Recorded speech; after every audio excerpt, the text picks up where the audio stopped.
Okay, what's the promise? Elena asked, crossing her arms and arching her eyebrow at me. Another Christmas tree? A horse ornament? No, let's call it a prediction. I pursed my lips at her challenging grin. I'll get your Christmas tree and have you in my arms as my future fiancé, all while securing a chestnut stallion as your wedding gift. She burst into laughter, the same as me, knowing it was ridiculous, but it was fun, and I was confident it would happen. I saw the way she looked at me, and I just needed to gain her trust. I'll hold you to that. Let's go get lunch. She ducked under my arm. You said you rode? Yep. I turned back to her. How the hell else would I have gotten into a fight with that spoiled Nat Summers kid? Good God, she laughed. All right then, let's saddle up Frisco and Brinks and take lunch out by the lake on the edge of Dad's property. Do you want to know where I got my little white lies from? It's that man. He made it seem as though he had no help to move, and Dr. Mitchell was going to come after all of us for allowing a man with his blood pressure to unpack his entire house. She rolled her eyes.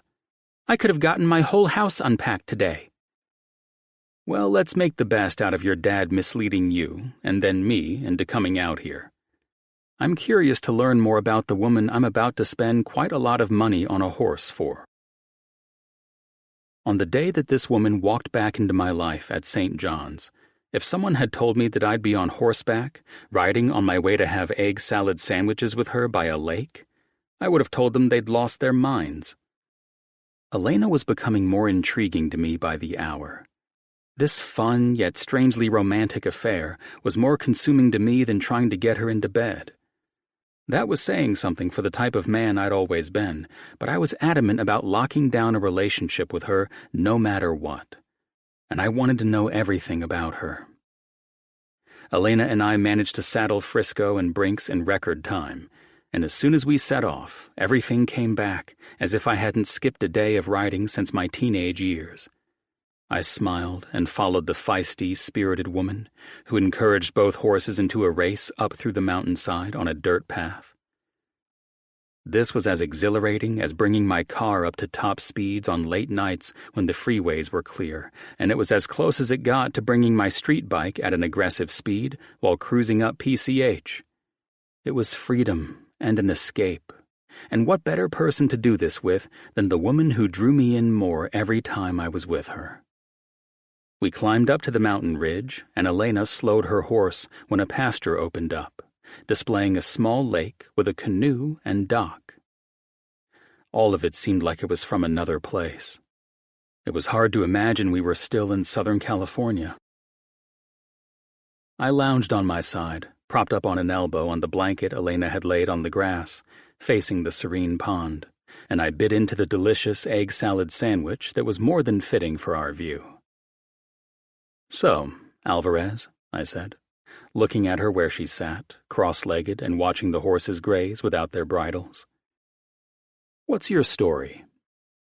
My story? She smiled back at me.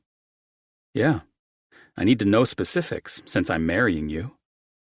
Okay, future husband. My story. She gave me a teasing wink that only made me adore her more, and she gazed up at the sky, holding on to her sandwich. I grew up here. My parents divorced when I was young. My mom easily got custody and moved us to Miami, where I graduated high school. Then I went on to college. I was fascinated by the stories I'd heard from Dad's profession.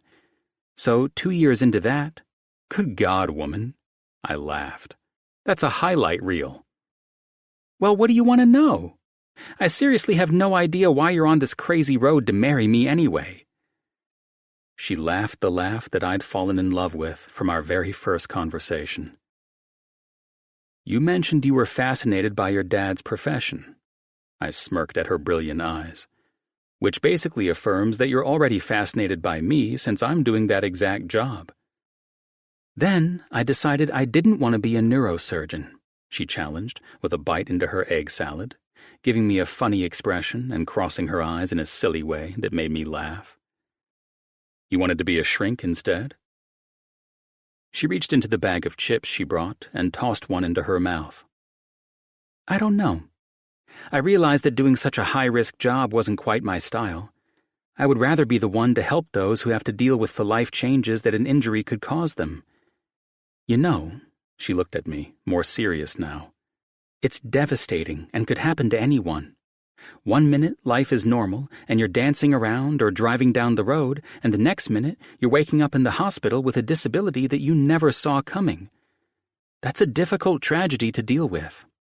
I want to be their advocate when their minds see nothing but defeat. I watched the way you consulted Mr. Newman's family. You did a good job with them. That family was torn in every way possible after his accident. The irreparable damage that had been done to his spine is indeed a tragedy. He'll be paralyzed for life. Those things sit with me, knowing that I can't fix the problem in cases like his and give him his life back. From the medical records and your notes, she eyed me, you did better than any surgeon I'd met in fixing the areas to help give him a fighting chance to use his hands. Sometimes, in surgery, a surgeon gets lucky and finds something he can repair. I instinctively knew there was something more. I managed to find and repair it, and I was grateful when I made my rounds and saw that he had some movement in his hands again. You realize that he can still overcome just by using the hope with the start you gave him. I heard you loud and clear on that. However, I am a scientist, and scientifically speaking, he won't completely overcome the paralysis of his legs, I said, crumbling up my napkin and putting it in the trash bag we'd brought. It's why, at first, I was concerned with you giving the family such hope and praising me. I arched an eyebrow at her. Yet you remained firm on what you read on his charts and scans. You're out of your mind if you think I'm going to plant flowers and happy-go-lucky pictures in people's minds. I never said that, but it was one of our first consultations, and I was hanging on to how you would work as a team member on the neuro ward. Well, Dr. Brooks, she eyed me. I do study charts, and I see where the mind is one powerful thing. It will take work, but if he follows my advice of mentally overcoming what science says he can't, then you'll have a patient feeling better about his altered life. That's a tough one, Doctor, I said. He has to accept that he'll never walk again. So many people are crippled with disabilities that they mentally impress upon themselves, and for no reason, too. How's that? It's anything. It's waking up one day and asking, where did the time go? Why did I lose my spouse? Why do I hate my spouse? What the hell am I doing with my life? She sighed. Believe it or not, that negativity can alter minds in ways to cripple a competent individual. That's very true, I said with a smile. And how do you get through a situation that you don't mentally put yourself in? Like being in a wheelchair? She asked, crunching into another chip. You find other methods to live happily and appreciate that you're living and breathing and waking up to a sunrise every day. You rode that horse today. How'd that feel? Pretty fucking awesome, I answered truthfully. Therapeutic, wasn't it? She asked. Yes, I grinned. Are you trying to get into my head now, my sexy little shrink? She blushed, and I loved that she responded to my flirting like this in a fun way instead of getting pissed about it. One day, I hope to have a rehab center with horses. They have them here in Southern California, but what a dream to have a place where I can treat my patients who can't easily recover and give them freedom and the thrill of the accomplishment of riding a horse. Many have broken through with their diagnoses for life in a wheelchair after equine therapy, you know. Well, we'll call it Elena's Equine Miracle Therapy. Nice. She rubbed her hands together and folded up the chip bag. How about you and I take a ride in that canoe? I looked to the lake and the canoe and laughed at the thought of us doing this. I was hoping we could just call it what it is between us. You allow me to call you Elena from now on, and we make out up here in the middle of nowhere. Nice try, bud, she rose. Let's go. I'll show you a little about my story that you asked about earlier. Balancing and trying to get into the canoe without tipping it over was a laugh all on its own. Still, once we were in, Elena sat perfectly straight, gently pulling the water through her paddle, and we escaped life, finding ourselves together in this unique moment. "So this is it, eh?" I asked, rowing my oar to the rhythm of hers. This is Elena's story, riding in a canoe. Hell, I knew I fell for an adventurous woman for a reason. "Getting bored back there?" She glanced over her shoulder. "Well, we're rowing, and your ass looks sexy in overalls," I answered. Elena turned and hit me with the smile I'd been hoping I'd see today. "All right, don't move. Hold still," she said, moving closer to the middle of the canoe. "About time you kiss me," I said. "Don't move," she said with a smile.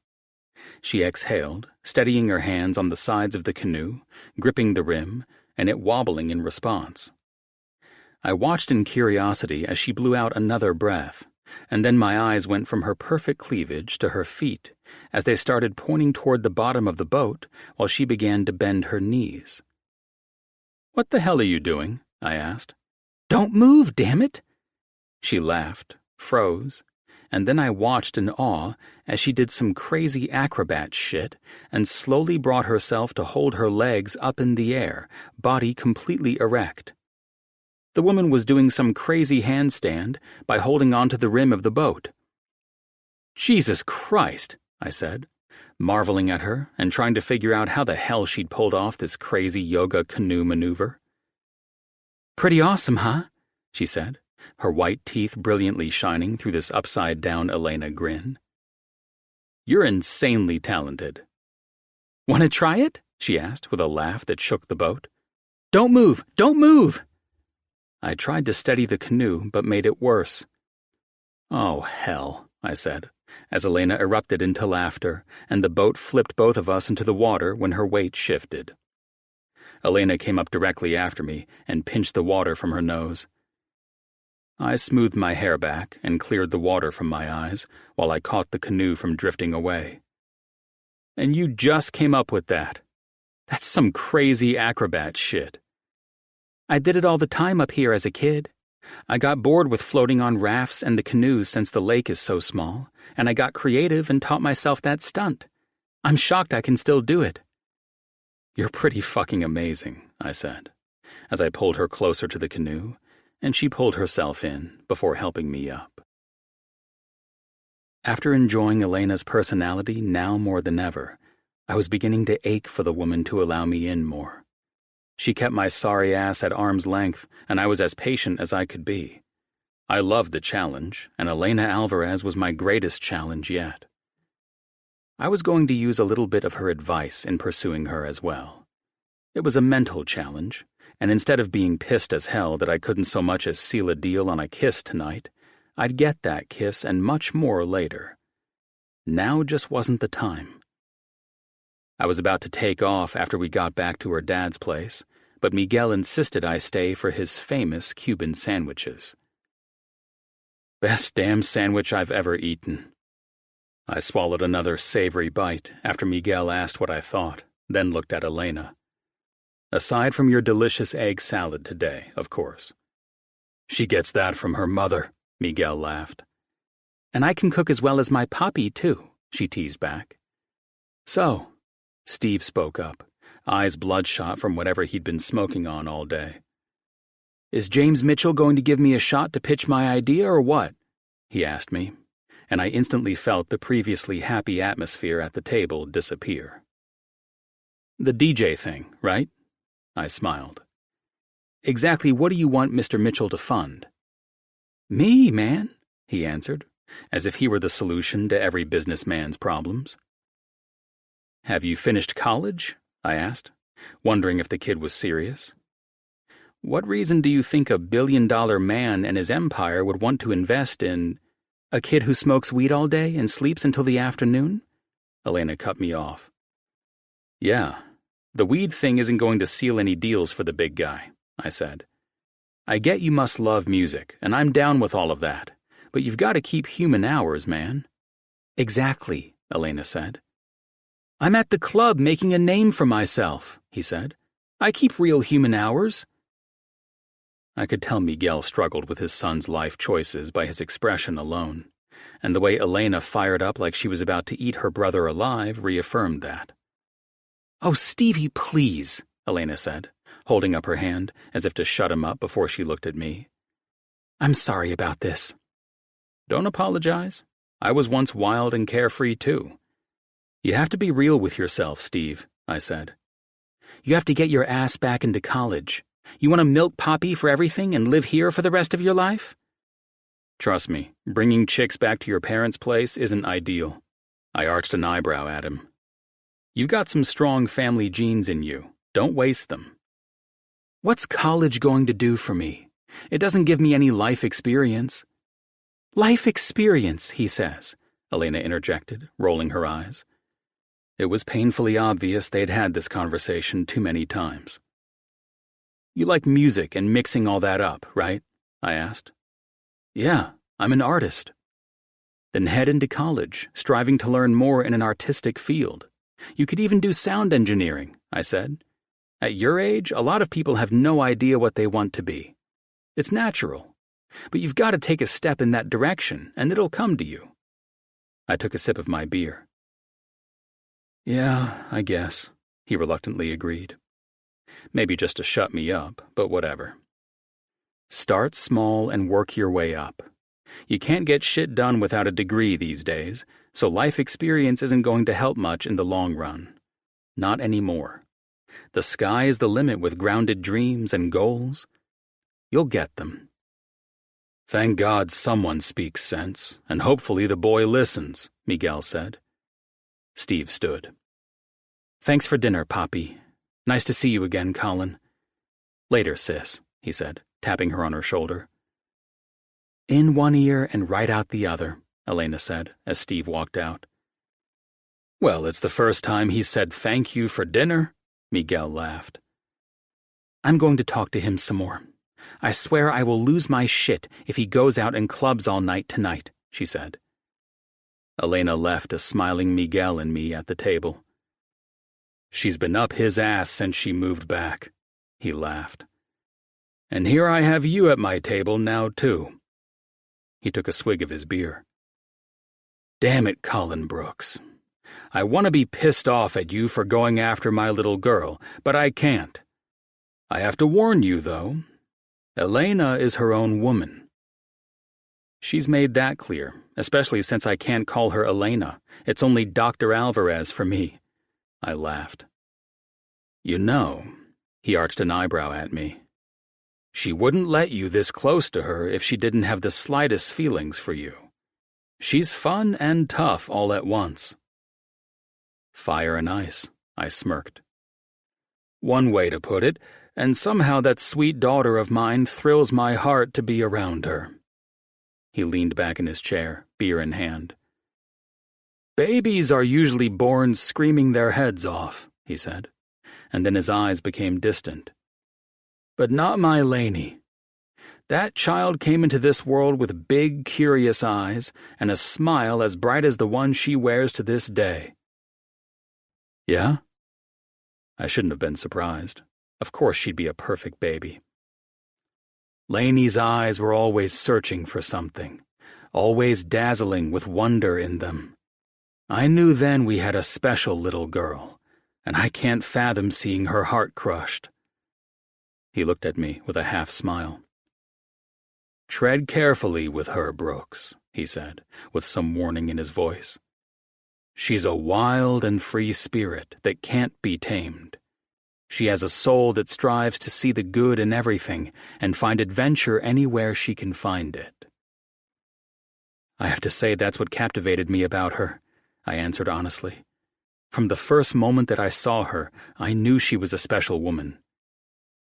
So long as you keep that in mind, I won't feel the need to kick your ass. She's an angel, so don't you dare try to clip her wings or break her heart. I stood, knowing I only had an hour to meet up with Jake and Ash for Ash's art gallery Christmas presentation. I enjoyed the day. It was really fantastic to see you again. Miguel nodded. You too, Brooks, he said, standing with me. I'll tell Elena you took off. You're seeing her tomorrow, right? I smirked. We have the St. John's Christmas Gala, and I promised to unpack her place, I said, making Miguel laugh. Glad those parties are all behind me. I wish I could retire just to get out of them, I chuckled. Good night, Miguel. You have an impressive home, and I know Jake will be delighted with this location for your blood pressure issues. Give my best to Jake, and you keep doing what you're doing. I hear nothing but great things through the hospital grapevine. That's good to know. I smiled and took my exit, not knowing where the hell Elena went, but I wasn't about to get into the middle of her roasting her brother's ass for being stoned as fuck tonight. The next morning, after falling asleep to images of Elena's face, I found myself excited to go to this Christmas gala. The threat of Miguel kicking my ass, especially after hearing him confirm his daughter was as special as I thought her to be, would probably hang over my head for the rest of my life if he had his way. I didn't even have her yet, but I knew there was no way I would hurt that woman. If I didn't get close to anywhere with her tonight, after the Christmas party, then my idea of buying a fresh-cut Christmas tree had better be a game changer. Chapter 14. Elena. I had just finished fastening the stubborn top button of my dress when I heard a rhythmic knock on my door. I smiled at my reflection in the mirror, knowing it was Colin, and my heart felt like it was going to beat out of the top of my simple spaghetti-strap dress. "Be right there," I called from my room, which was a maze of boxes scattered around the mattress that was lying on the floor. The only thing put together in this disaster of a place was me, and I was on my way to walk out the door. I opened the door to the brilliant smile that had officially smitten me, and I saw Colin was dressed in a dark, navy, three-piece suit, looking like $1,000,000. I expected no less, though. "I see you brought your A-game," I teased. "And I see you didn't even have to try to bring yours," he said, reaching for a piece of my hair that didn't make it into the stylish bun I'd twisted my hair into, which was being held together by a silver clip and a prayer. I tucked the loose strands into the back of my hair, hoping that would do the trick. "Like the dress?" I asked, giving him a twirl with a laugh. The last time I'd worn this thing was underneath my cap and gown at my college graduation. I had no idea why I twirled around, because there was nothing special to see. The dress was plain, blue, and form-fitting from my chest to my knees. Not exactly hot date attire, but whatever. I was trying to be casual as I watched the dangerously handsome man admiring me, and I could feel all of my female parts urging to blow off this gala and take him to bed, currently known as my mattress on the floor. "Did a bomb go off in here? Your place is a disaster," he finally said. "You're the one who insisted we go to this Christmas party," I said, as his eyes roamed over my body. "I'm about to call Jim and tell him to find another prodigy of a neurosurgeon to help honor our new pediatric doctor with the prestigious award the company is offering tonight." His lips pursed. "You're so impossibly beautiful." He cocked his head to the side. "But this look you're giving me has me stumped." "The look of wanting to strip you down and ravage your body?" I thought, biting my lower lip. "Are you upset we're going to this thing? I don't want to pressure you. Honest," he said. That made me smile. Finally, the man couldn't get into my mind with the expressions that always seemed to give me away. "Of course I am." I toyed with him. "Let me get my jacket so we can get out of here." "Jesus Christ. I really should help you clean this place up," I heard him say while I plucked my white wool dress coat off a hanger. "We'll be busy tomorrow," I teased. "Let's go. I love this apartment, but having boxes everywhere stresses me out." "We're going to handle it," he said as I followed him out to his car. "Holy shit," I said when his metallic gray Lamborghini came into my view. "You're kidding me, right?" He smiled as the door opened to the passenger side. "I'm not kidding you. This car is my baby. I've had it for less than a year," he said as he closed the door behind me and walked around to get into the driver's seat. You're the only woman who's ridden in it, so now it's my favorite of the cars I own. And he grinned at me as I checked out the cockpit of this insanely awesome car. And I can most certainly outperform this car since you mentioned last week that I was... He paused while working with his crazy GPS computer screen of a radio. Overcompensating for lacking in certain areas? That's it, he said, looking over his shoulder and taking off as the radio started playing where it must have left off when Colin shut off the car. I smiled at the song and artist. Leonard Skinner, eh? You'll find I'm a bit of a classic rock, blues, and soul kind of guy. You name it, I can most likely sing the song and know the artist. Oh? I smiled, seeking comfort in the smells of rich leather, Colin's sweet and sensual cologne, and the seat itself. You're a music man, too. I found it interesting you had Seeger playing when you finished up your surgery. Colin laughed as he casually reclined in his seat, his right hand smoothly shifting gears while the other casually steered. That song was meant just for you. He smiled ahead as we drove up the on-ramp to the freeway, merging with traffic. Night moves? I laughed, the music chilling out my nerves as I enjoyed this ride. Nice. Hey, music says what the heart wants. Then why the hell do you have Rob Zombie's Living Dead Girl on your playlist? I asked, pointing at the songs that varied from Aretha Franklin to Sinatra and Led Zeppelin to Otis Redding. You name it, this guy had the best hits from soul to classic rock and rhythm and blues. It's a badass song. Here, he ran his fingers up the touchscreen, and the music titles seemed to scroll on for forever. Pick a song. There's at least 200 or 1,000 on my playlist, he said with a laugh. I'm pretty sure you'll enjoy my taste. In fact, I know you'll love it since I'm profoundly in touch with my music and my love for it. Okay, then, I said. I'll pick a song, and you, Mr. Music Guy, have to sing the song to prove just how in touch with it you are. Go. He pointed toward the windshield, dropping the hammer on this car and moving at what seemed to be light speed to the fast lane, only to slow down and pace with the traffic. I clicked on the Aerosmith song, Sweet Emotion, to which Colin instantly started to tap his fingers to the rhythm on his steering wheel. The instrumental intro sounded so killer in this car, and I felt like I was in the recording studio. Want to hear a fun fact about this song? He asked. I'd love to. My mood was lifted as I enjoyed this drive, watching different aspects of Colin's personality emerging. He was a constant, absolutely delightful surprise. The band was in the studio with all their shit, ready to record this song. He shifted lanes to move around the guy who wouldn't stop tapping his brakes in front of us.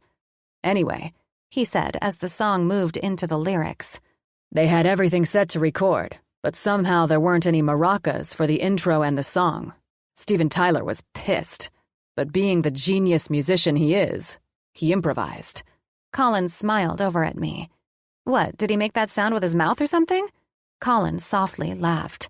No, he saw a sugar packet on the ground, picked the thing up, told the studio to turn up his mic, and he shook the thing like it was a maraca. You can't even tell, can you? Wow, I said with a laugh. That's wild. You know you're musicians, but you still haven't proved you know their music. Turn it to another song, then. Trust me, Alvarez, I know my music. Okay. I scrolled through, and as I was trying to navigate the sensitive touchscreen, I accidentally chose the wrong song. Oops. Oh, shit, I said with a laugh. Colin smirked over at me. Bad company? I exhaled as I watched him fall into the rhythm of this song. And for the record, this song is dedicated directly to you, Alvarez. Feel like making love? I laughed at the title that Colin started singing. In a perfect voice, I might add. Instead of being uncomfortable, Colin made me laugh and become highly entertained as he poked my shoulder and pointed to me every time it referred to making love to you. I need to find a harder one, I said. I'm making this too easy on you. Colin chuckled. Not my fault you absently picked the perfect song for the way I'm feeling by having you in my car. I scrolled and decided I couldn't find anything to stump him. Then I found one I liked, and wasn't surprised that Colin had almost every song from the Allman Brothers Band. Soulshine. He smiled and started to change his entire demeanor. This is one of my favorite songs. As Colin sang, it was apparent that this was a favorite of his, given how enthusiastically he sang along as if I weren't even in the car. He was so beautiful, sitting there and singing lyrics to a song that had always been soothing to my soul. Everything he did seemed to make me fall a little deeper for him. After close to an hour of jukebox driving with Colin, I was thoroughly entertained and almost completely forgot we were heading to this expensive hotel and Christmas gala. Colin was out of the car and buttoning his suit jacket as the valet came over to retrieve his keys. He was quickly at my door, holding out his hand for me to help hoist myself out of his car in my restrictive dress. Colin pulled my hand into the bend of his arm without skipping a beat and covered my fingers with his other hand. "Look at what a gentleman you are." See? He smiled down at me. I'm a considerate man, aren't I? "I never said you weren't," I said as we walked through the exquisitely decorated hotel lobby to the area where ushers were guiding the St. John's staff. It's time we go ahead and let the hospital gossiping crows discover that they were right about you and me. Right about what? You know exactly what. I know you've heard shit flying around the hospital airwaves about you and me. I laughed. All I've heard is how Dr. Brooks is obsessed with Dr. Alvarez, and he tried to cover it up by kissing everyone in the cafeteria the other day. Colin rolled his eyes as I walked into the elite room that had been set up for all of us. My eyes must have nearly popped out of my head when I saw the insanely rich elegance of the room. I cleared my throat and stopped our progress into the room, being in more shock than I imagined. You still with me, Alvarez? Colin asked, standing next to me as if I hadn't already drawn attention to us, as I looked around like a toddler at Disneyland. There were shimmering crystal chandeliers, and a stage was backlit like we were at some award ceremony. Velvet red covers were placed over the chairs and tied in the back with white satin sashes, and everyone was very formally dressed. Tuxedos and floor-length gowns everywhere. I wasn't dressed for this. I wasn't even dressed to work at the front desk of this hotel.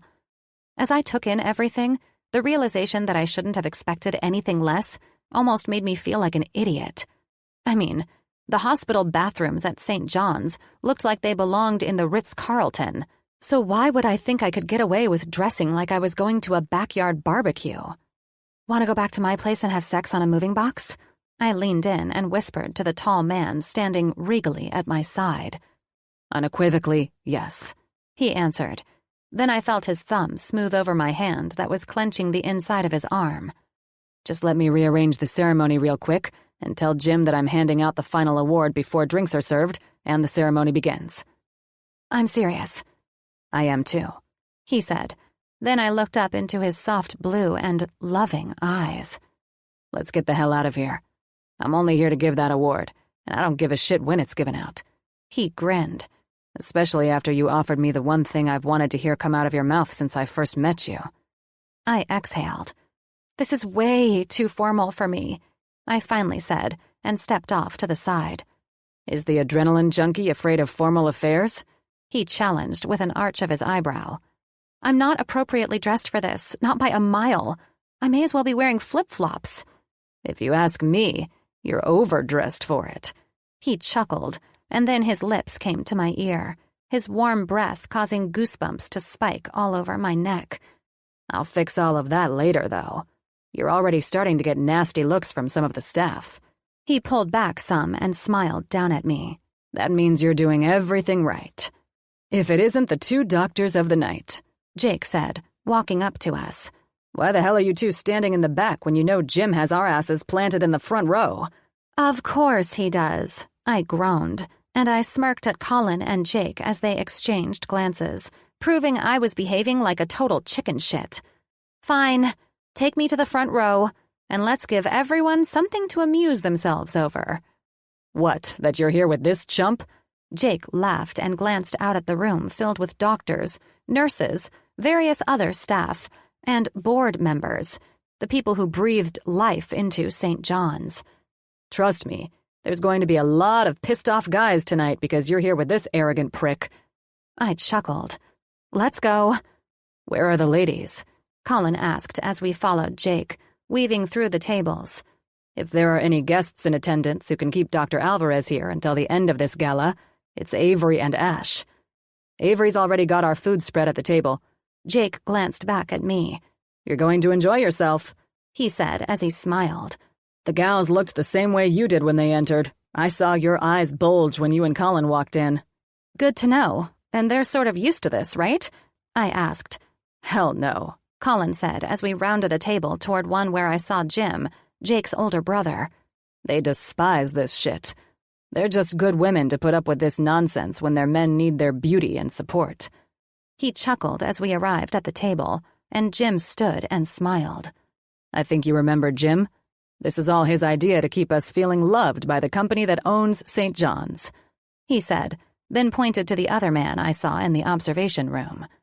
This Johnny Depp wannabe is Alex. I think you remember him? I shook both men's hands and laughed. Wow, you do resemble a young Johnny Depp, I said, while everyone at the table laughed. That's a pretty great problem to have. He hates it, but whatever puts a woman on his arm, he'll take, Jake said, walking over to a beautifully dressed brunette.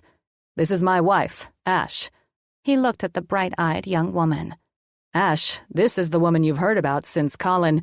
It's nice to meet you, Elena, she said, cutting off whatever insult Jake was about to pay his best friend. Sorry to interrupt my husband, but if we let him and Colin go on a witty word exchange, they'll kick all of us out of here. We've got to get out of here somehow.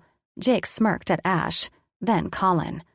It's nice to see you again, Elena, Jim said, eyeing Colin mischievously as we took our seats at the table. This is my fiancé, Avery. Colin might have... I haven't said a word about it. Colin cut off Jim as he introduced Avery. Very nice to meet you, Avery said, her dark hair making her blue eyes stand out like bright bulbs on a Christmas tree. Now that introductions are over, Colin said. What are you drinking, Alvarez? I'll have a glass of Pinot Grigio, I said, putting in my order and settling at the table with the most influential people in the room. Yet it felt like I was eating with the most casual people in the world. Where's Summer? Colin asked Alex. Don't tell me. Jim's got her working overtime. Quit. Jim eyed Alex. This dipshit. He bit his lower lip and glanced over at me. Sorry about the language. Oh, please don't apologize. I haven't been a priest for years, I teased. Hallelujah for that, Colin said as he raised his glass. Please, continue. What happened? I asked curiously. Nothing more than me breaking things off with Jim's secretary. She then decided to quit her job, working for a great boss and getting paid way more than she deserved, if you ask me. Alex answered. She was, and you know it. I paid her what I thought she was worth. If she wants to walk away from that, so be it. There are plenty of people to promote into her position. Jim added nonchalantly. Jim warned you about screwing around with her and that he'd make you pay if she quit on him because you couldn't hold down your fake relationship. Jake added. Let's get off the topic. Alex smiled at me. Sophisticated adults shouldn't be gossiping about such trivial bullshit. Colin held on to the first part of the word, calling out his friend. That's exactly what I said and how I said it, Jake challenged. Let's talk about the wedding, shall we? Jim said, shooting Colin another mysterious glance. Have you told Elena about your bright idea? Wait, I said, laughing, watching these men poking at each other like grumpy bears. Colin and I have discussed this, and trust me, we're not getting married anytime soon. No, Jim said in a low voice with a laugh like he knew the best part of this conversation was yet to come. Colin has volunteered a beautiful young woman to stand at his side during mine and Avery's wedding. I'm sure he's brought this... God in heaven, Mitch, Colin said, handing me my glass of wine. Just chug that one down. I have 3 more coming right behind it. I forgot to mention you'd be sitting at the table with a bunch of animals dressed in expensive suits. I sipped the wine and watched Jim smirk at Colin and then wink at me. You'll get used to us. In fact, he took a sip of his bourbon. We could be the reason you want nothing to do with Colin. So if you're looking for an out... Don't listen to these guys, Avery said before she eyed Jim. "Why don't we switch it up a little and let all you boneheads sit and ruin each other's nights over on that side of the table? We girls can enjoy our peace with food and drinks while we watch you all act like buffoons." "Sounds like a plan to me," Ash said. I glanced at Colin, closing his eyes in utter annoyance, and laughed. "See?" He looked at me helplessly. "I can't even sit next to you at dinner because we all act like we're 5. "Sucks for you," Jake laughed. "Tell me about your wedding," I said, smiling at Avery and smoothing my hand over Colin's leg and letting it rest there. After our fun trip here, the gang at the table seemingly fun and more to my taste than the room I was underdressed for, I was enjoying myself thoroughly. Things moved along smoothly as soon as the jokes started flying, and any regret I may have previously had about coming was erased. Chapter 15. Colin. As I came to expect, Elena and I were separated for most of the evening. I watched her discreetly while I conversed with different colleagues. I wasn't shocked to find that Avery and Ash would, through Elena, become friends with most of this gala's attendees. Elena took them around the room, introducing them to different staff members as if she'd known them all for 50 years. There was something so charming about how people instantly warmed up to Elena, and I loved that she made instantaneous friends with anyone near her, especially my best friend's ladies. It seemed to me that Avery and Ash were still trying to gain their bearings with the status and perks that came along with being partnered with a world-renowned cardiovascular surgeon and a CEO. Dealing with that on its own might have been easier if the two didn't also happen to be worth billions. The ladies didn't come from wealth the way the guys and I did, and all I could say was that they navigated the challenges of excess and extravagance gracefully, and they helped keep us all grounded in the meantime. Avery liked to keep things real at all times, and whenever we went to her and Jim's place, Avery's little girl insisted on having Big Macs for dinner. So if that didn't constitute keeping us grounded, I don't know what would. Ash had a rough start at this life with Jake, and it's a wonder she decided to stick around after some of the shit the nastier Rodeo Drive elitists put her through. Thank God for her resilience, because if she'd have run for the hills, something I wouldn't have blamed her for doing, we wouldn't have been blessed with their son last year.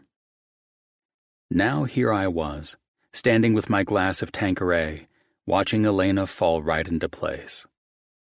I was beginning to wonder if some fairy godmother out there was granting wishes and was, one by one, delivering us our soulmates. I had to get this woman to let me into her life.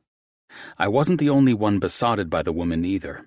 She was a beautiful, dancing flame, and we were all moths, flying wildly to it. With how nasty hospital gossip could get, people should have hated Elena with all the attention she garnered in the short amount of time she'd been at St. John's, but I saw none of that. Instead, I was watching Elena blend in with Ash and Avery and about 4 other women, laughing as if they were friends catching up at a high school reunion. No one could despise the woman even if they wanted to. Her heart, spirit, and vivacity made her one of the most beloved individuals at the hospital, and I wasn't the only one she'd captivated. She had good energy, and it was an energy that was like a breath of fresh air every time she was around, which was why I wasn't surprised when the half-drunk doctors started making their way to her to ask her to dance. Now, I was fortunate to stand here in this boring conversation and watch her take that perfectly round ass of hers for a spin around the dance floor. "I see you brought Elena tonight," one of the doctors next to me said. I took a sip of my gin and turned to face the group. "And that makes me the luckiest man at the party." I raised my glass to one of my fellow neurologists. The older man smiled. "She's an anomaly, a huge asset to the group." "It's why she got the job," I answered. "Though," Jake walked up next to me after being off somewhere, mingling with God knows who like he always did. "Word has it that the only reason she got the job was that the douche chief neurosurgeon handed it to her. His obsession over the woman made that gossip hotline after—" "Okay, enough." I laughed at Jake's humored grin. You only wish you had her on your floor to work mental miracles with your patients. I smiled at Dr. Glenn. Turns out the neuro ward is quite blessed. That's the truth, Dr. Glenn agreed. In fact, I might have to steal her for another consult in a week or two. She worked some miracle on my patient who was recently diagnosed with Alzheimer's.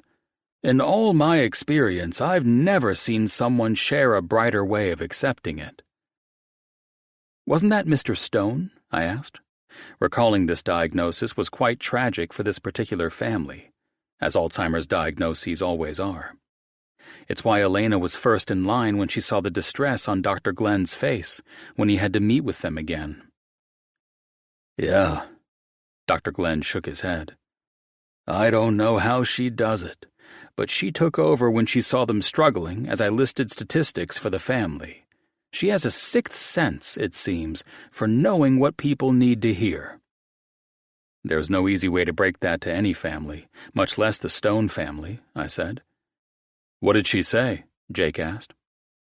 In short, she reminded them not to let the disease define your life. Each day was a gift, and that Alzheimer's, though a devastating diagnosis, wasn't what defined Mr. Stone.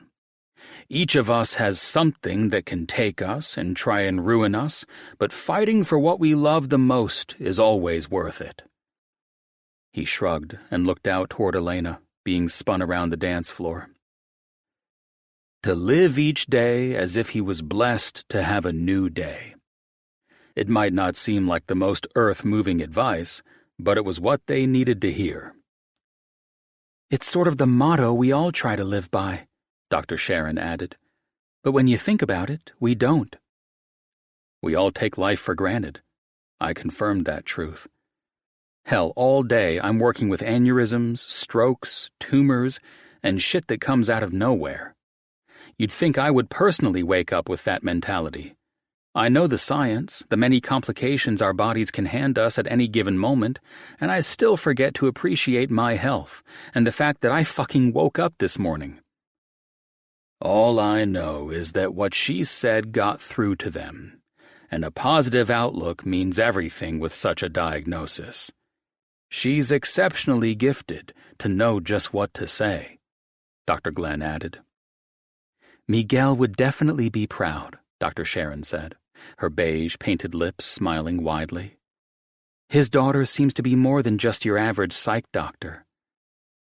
It seems Miguel instilled good values in his children, Jake said.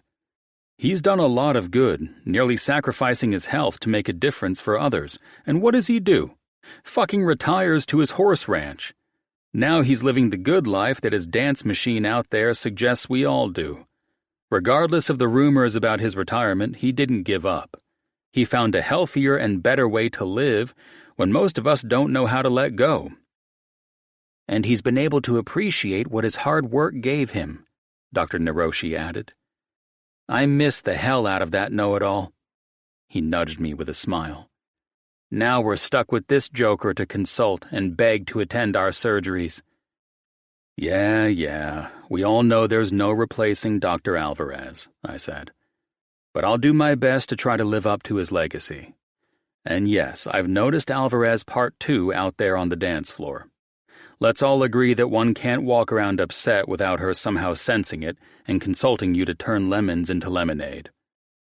So original, Jake laughed as the others began talking about something else.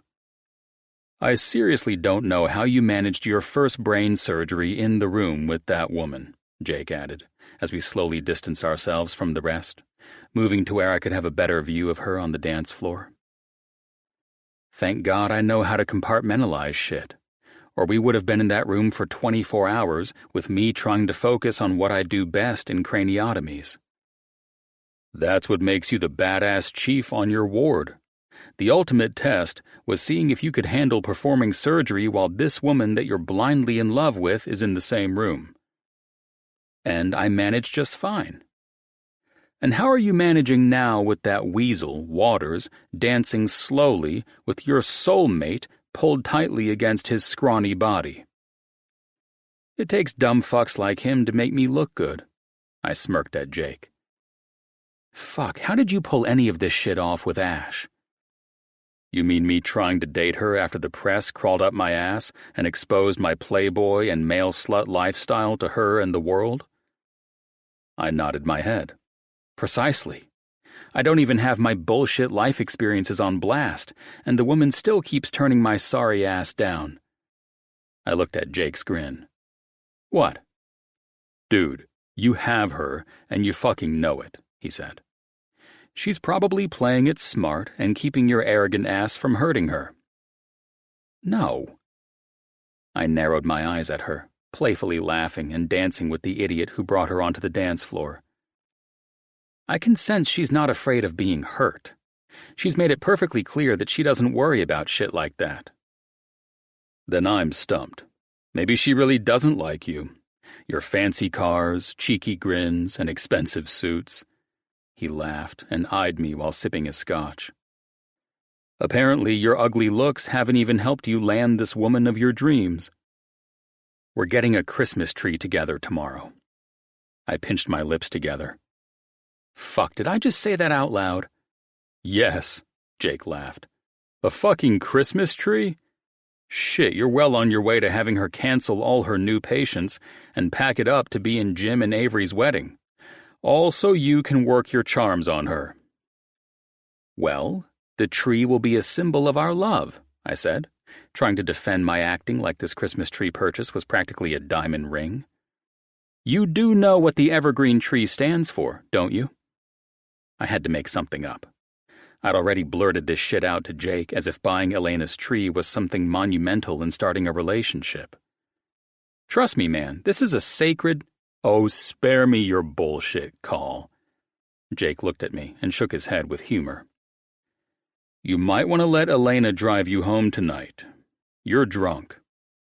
I'm solid, and that the evergreen tree is the first thing we do together. Jesus Christ, you're lucky that Jim and Alex aren't around to hear this, Jake interrupted me.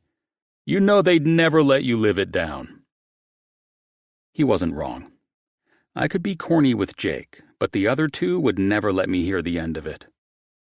True, I smirked. They just wouldn't understand why this evergreen tree was symbolic of mine and Elena's relationship.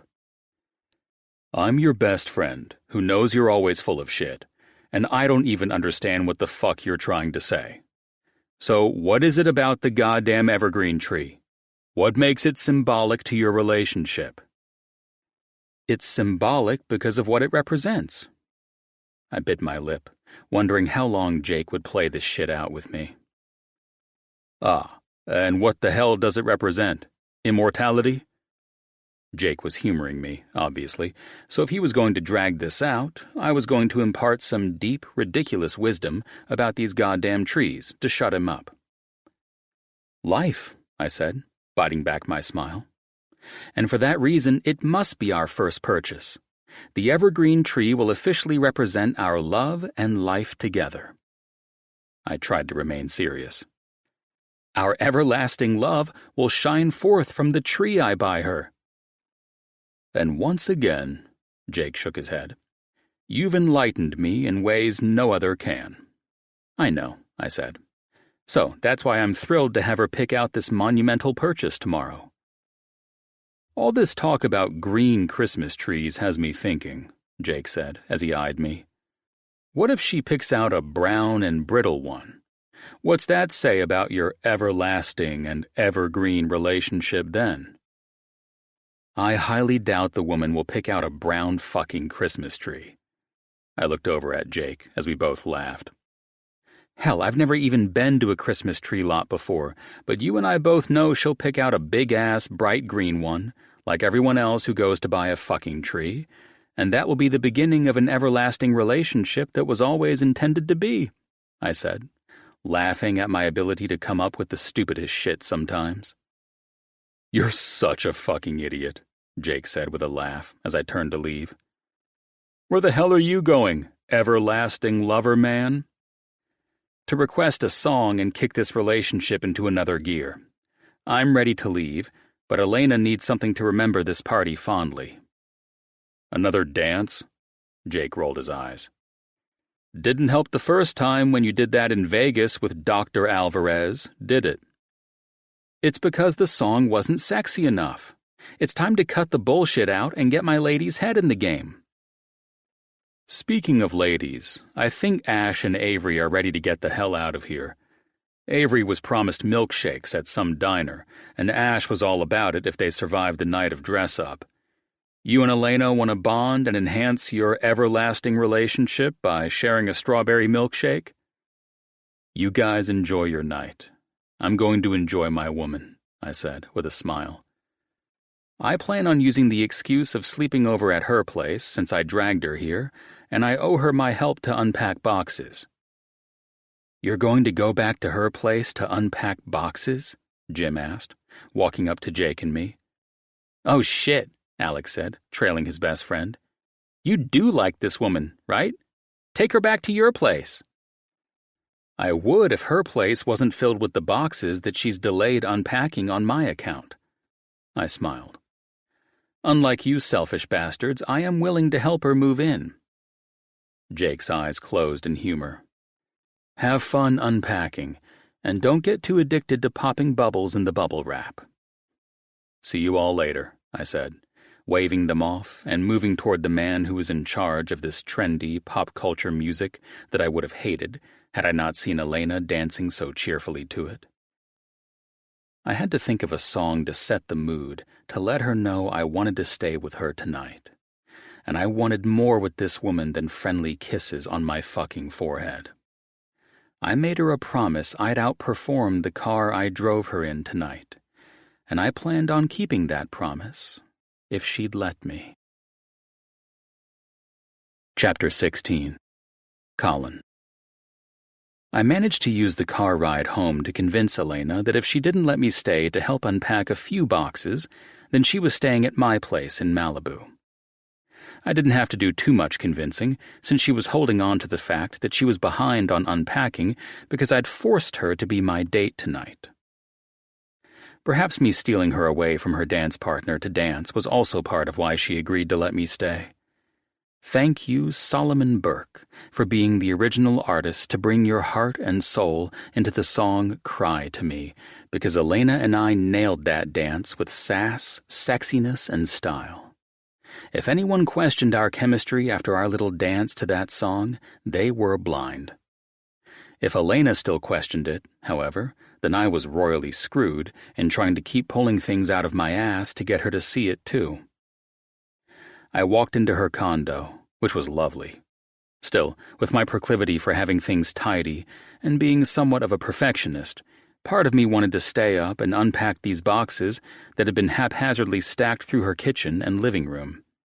Maybe I'd get lucky and her room would be in perfect order and we'd close the door and forget about the rest until morning. Damn it! I heard Elena growl as I started to straighten boxes into an orderly fashion in her living room where I waited.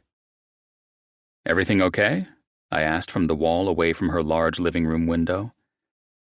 These boxes are going to drive me insane, she said from her room, where she'd disappeared to change into something more comfortable. There went the bedroom idea, I thought. I couldn't help but smile when things went sideways for me when it came to Elena, which meant I was smiling a whole hell of a lot lately. Got a problem, Elena said, prompting me to slide the last box over with the others I'd stacked along her wall to make room for her to walk around her living room. Wow, she laughed as she walked into the room. I can see my couch and love seat, but we're still unpacking those boxes, just like you promised me. I eyed her with a grin of confusion. Why the hell are you leaning your head back like that? Elena's bronze eyes glistened as she laughed and said ow at the same time. My hair is caught on this stupid top button. You're going to have to help me because I'm not cutting it. How do you manage to pull this stunt off? I questioned, as I walked over to where she'd turned around, showing me that her hair was tangled around her dress's top button. As I pulled that clip out of my hair, I tripped over a box. Basically, you're looking at the result of all my clutter. Fuck. I was looking at the most beautiful tanned skin and a button that, Once Elena's hair was free, I was sure would be mine to unfasten. I gently worked to free her hair from the button, and I was no longer in control of what the hell was happening. "You smell so good," I said, as my hands came up and took the thin straps of her dress under my palms, while feeling the electric charge of her hot skin under my touch. She softly moaned, and it was over. I used the palms of my hands to roll the straps of her top off her shoulders, and I couldn't resist tasting the skin of her silky smooth shoulder. Elena remained perfectly still while I bent to press my lips onto the top of her shoulders.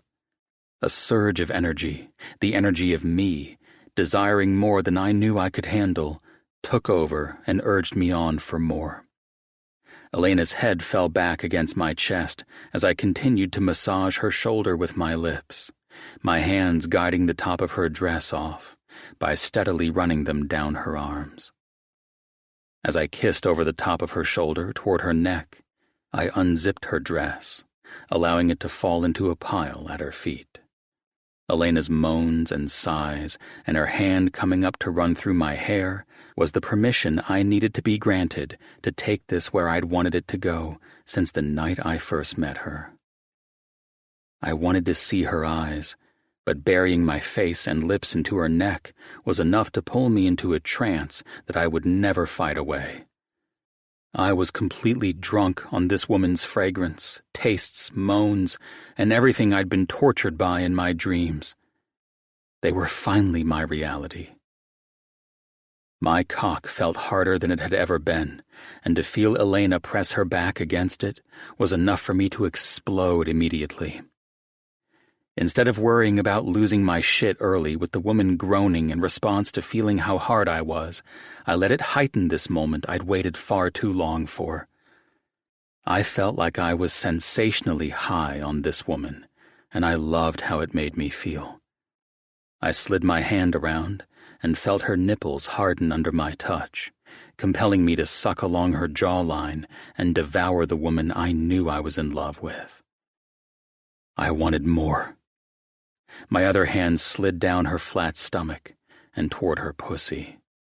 Her groaning and both arms reaching back to grip my hair as I ran my fingers over her clit was increasing my heart rate as if I'd never involved myself in this act before. God, she was perfect. "I need more," she said in a lower voice than I'd ever heard her use. She arched her ass back against me while our lips finally met, and I closed my eyes to keep from coming then and there. I was still locked up in this damn suit, and had the most beautiful woman in the world moving her pussy against my fingers as I massaged her clit. Her mouth fell open when I had to feel her, hot and wet and wanting more. "You're so wet," I said through an exhale. "God, Elena, I want you more than you know." That's when she broke our electrically charged moment and the high that my mind never wanted to come down from. She turned, and like usual, the woman had read my mind. I should have been drinking in her naked body, but I was transfixed on her dazzling eyes that held me captive.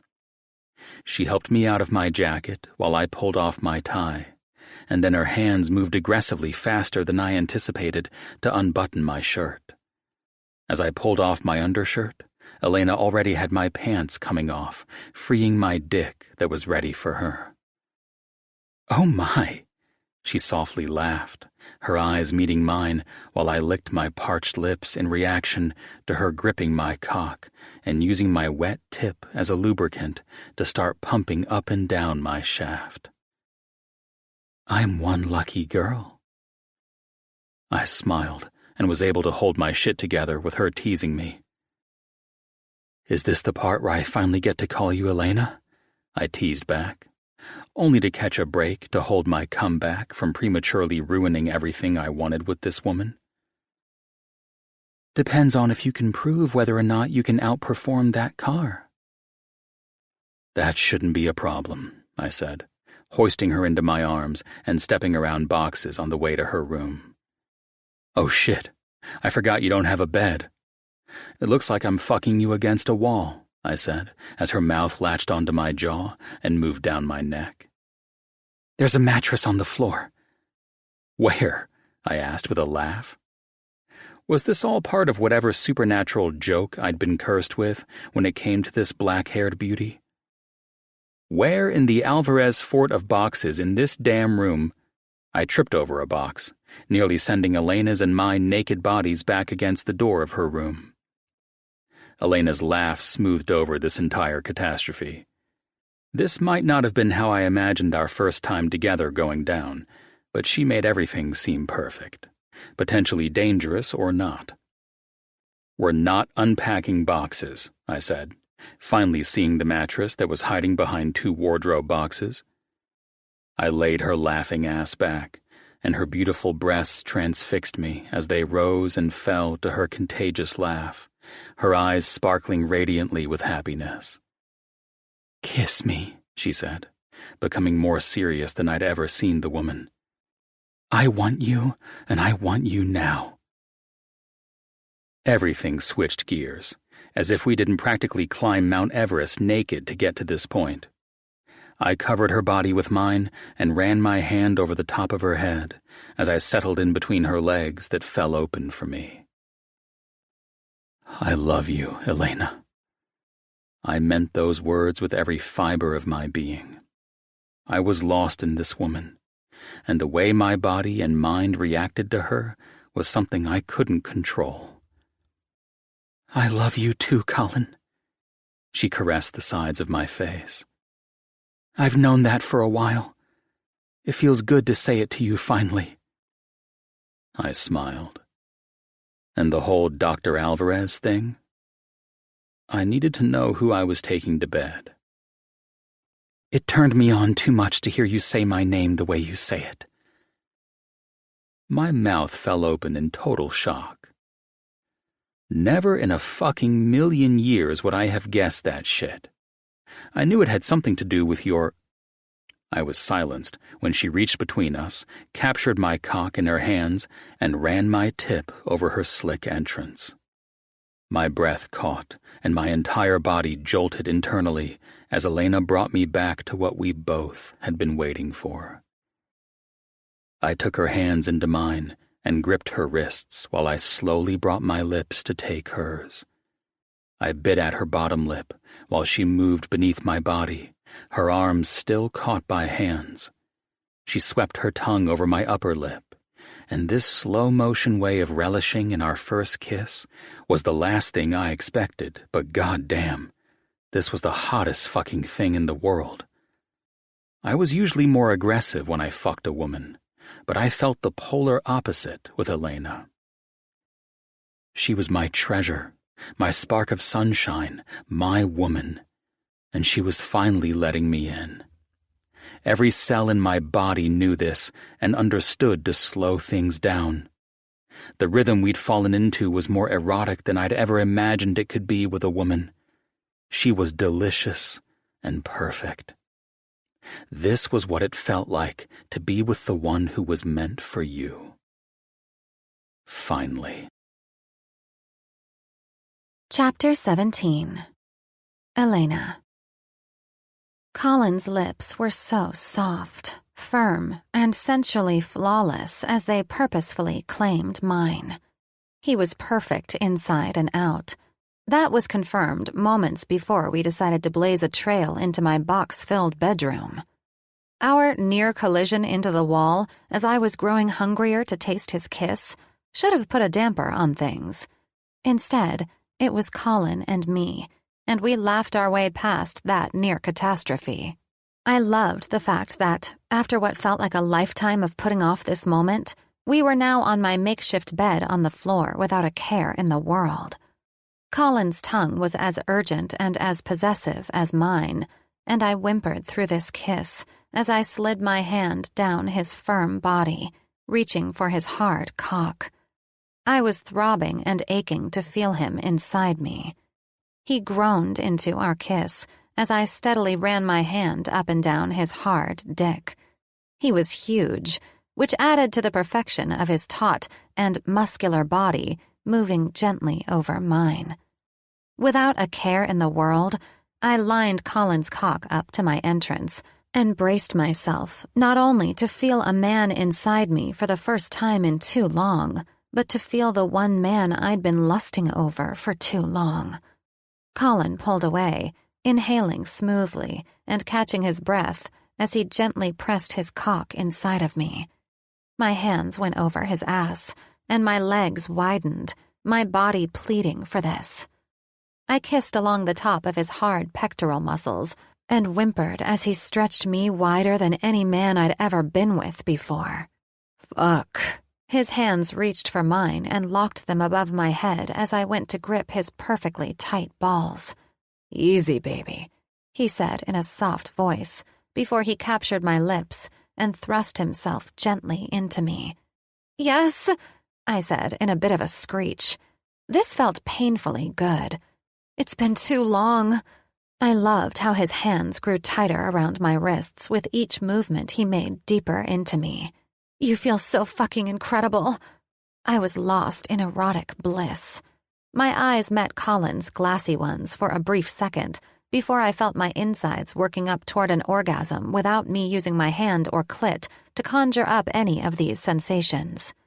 It was Colin filling me up and me maneuvering my hips as he slowly glided himself in and out of my soaking wet entrance. His hard tip would move right against my G-spot. That's it right there, isn't it? He said, still breathless while his lips sucked along the side of my neck. I was panting while my legs opened wider, my heels digging into the bed and pushing my body against his. Right there, Col.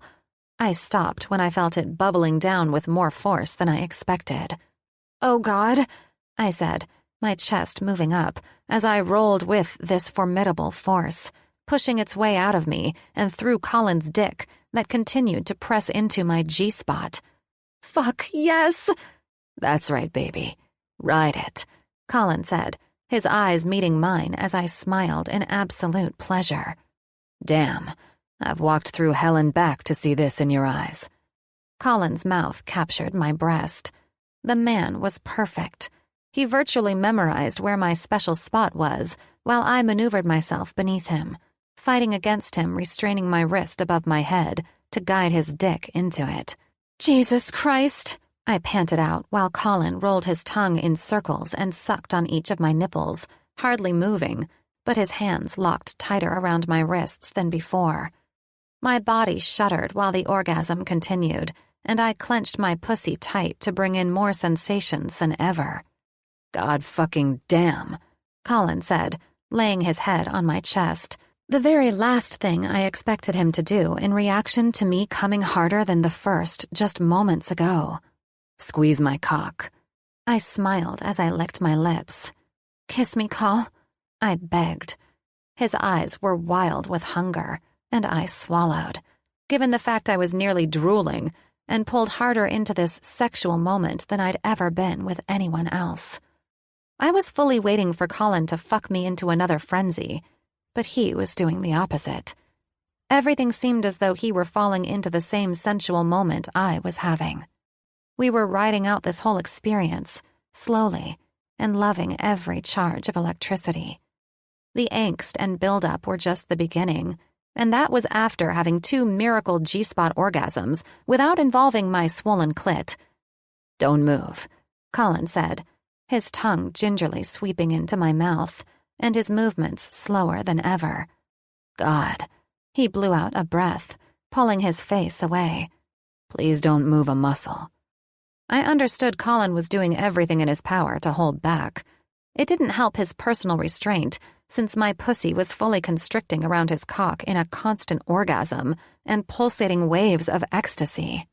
It's okay if you come, baby, I said, his hands releasing my wrists and suddenly missing the pleasure of feeling him slightly rough with me like that.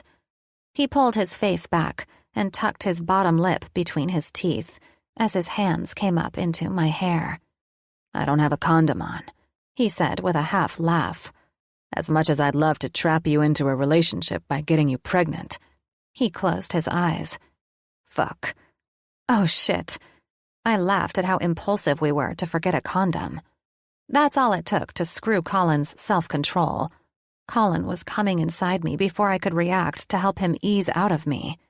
One powerful thrust into me filled me deeper than he'd been since he entered me.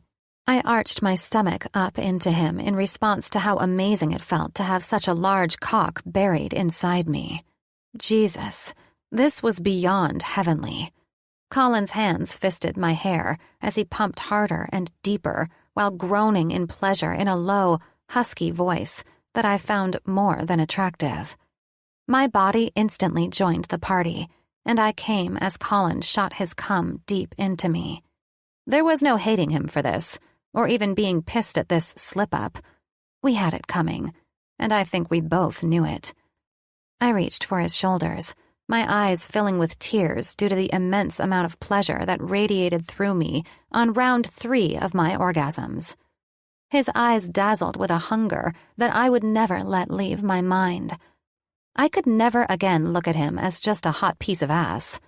Tonight, after dancing seductively with him, listening to his jokes, and him teasing me with the truth of this moment that we'd just uncovered, we were 2 souls that were destined to be together.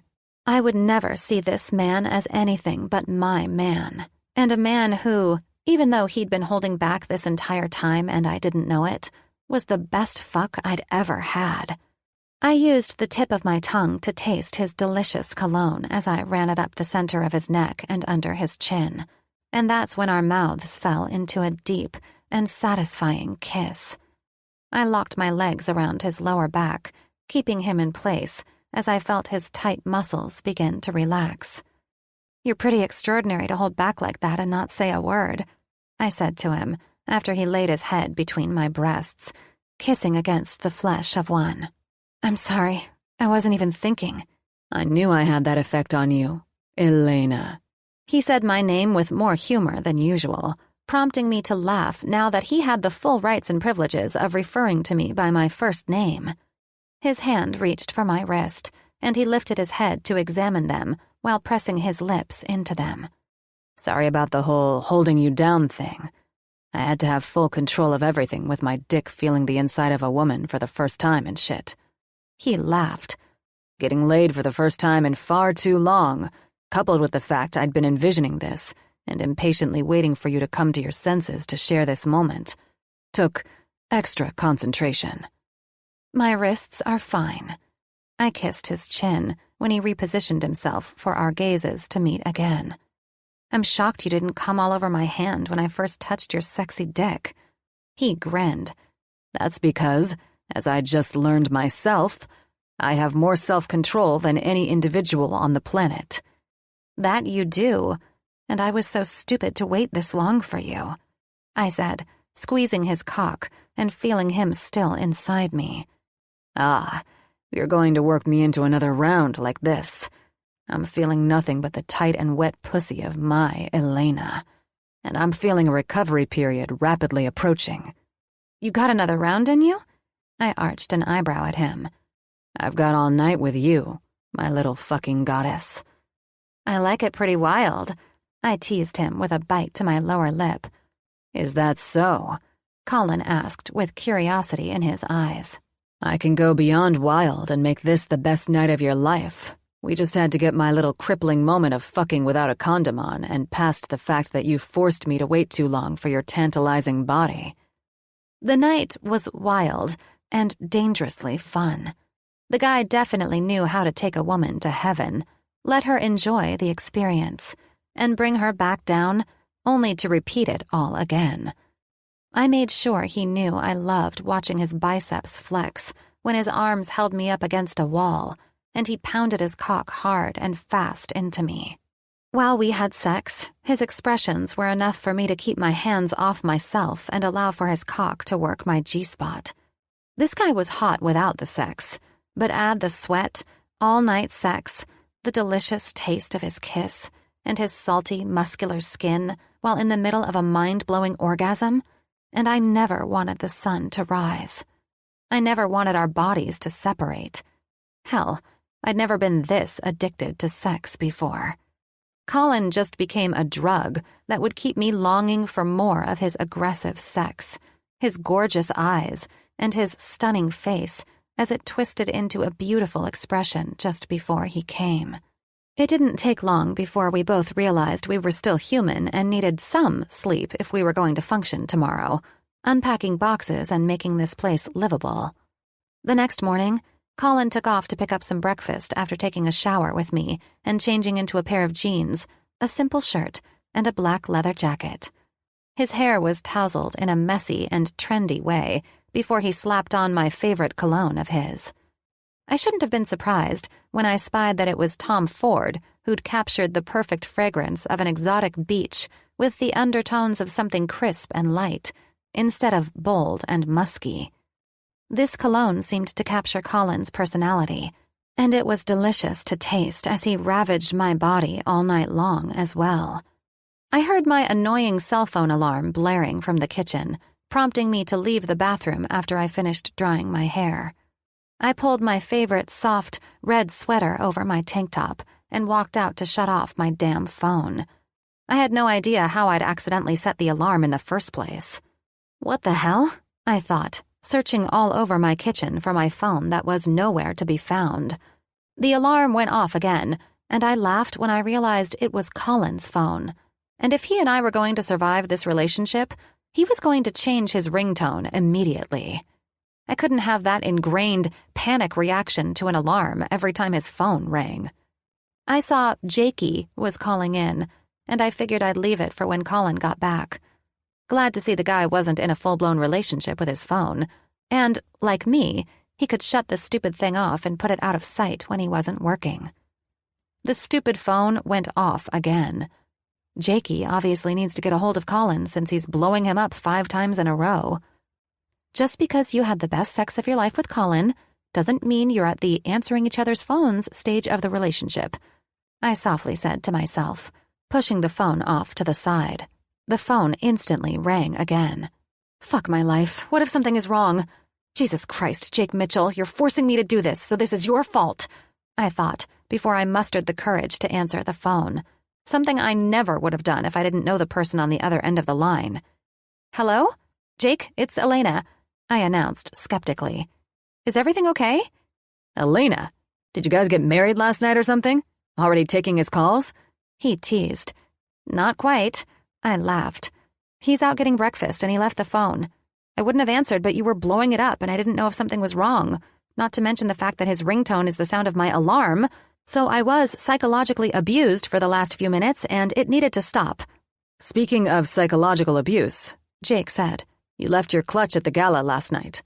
Ash got it, but Colin mentioned something about taking you out to get a Christmas tree today or some shit like that. Yeah, you guys want to meet up or something? Or we can come to get it. I can't believe I left that, and I didn't even notice. I sighed. Thanks so much to you both for grabbing that for me. We'll meet you guys wherever Colin is insisting on getting this tree. I have no idea where. It might be out of the way. Hey, Jake said, his tone a bit more humored as he cut me off. As Colin's best friend, it's my duty.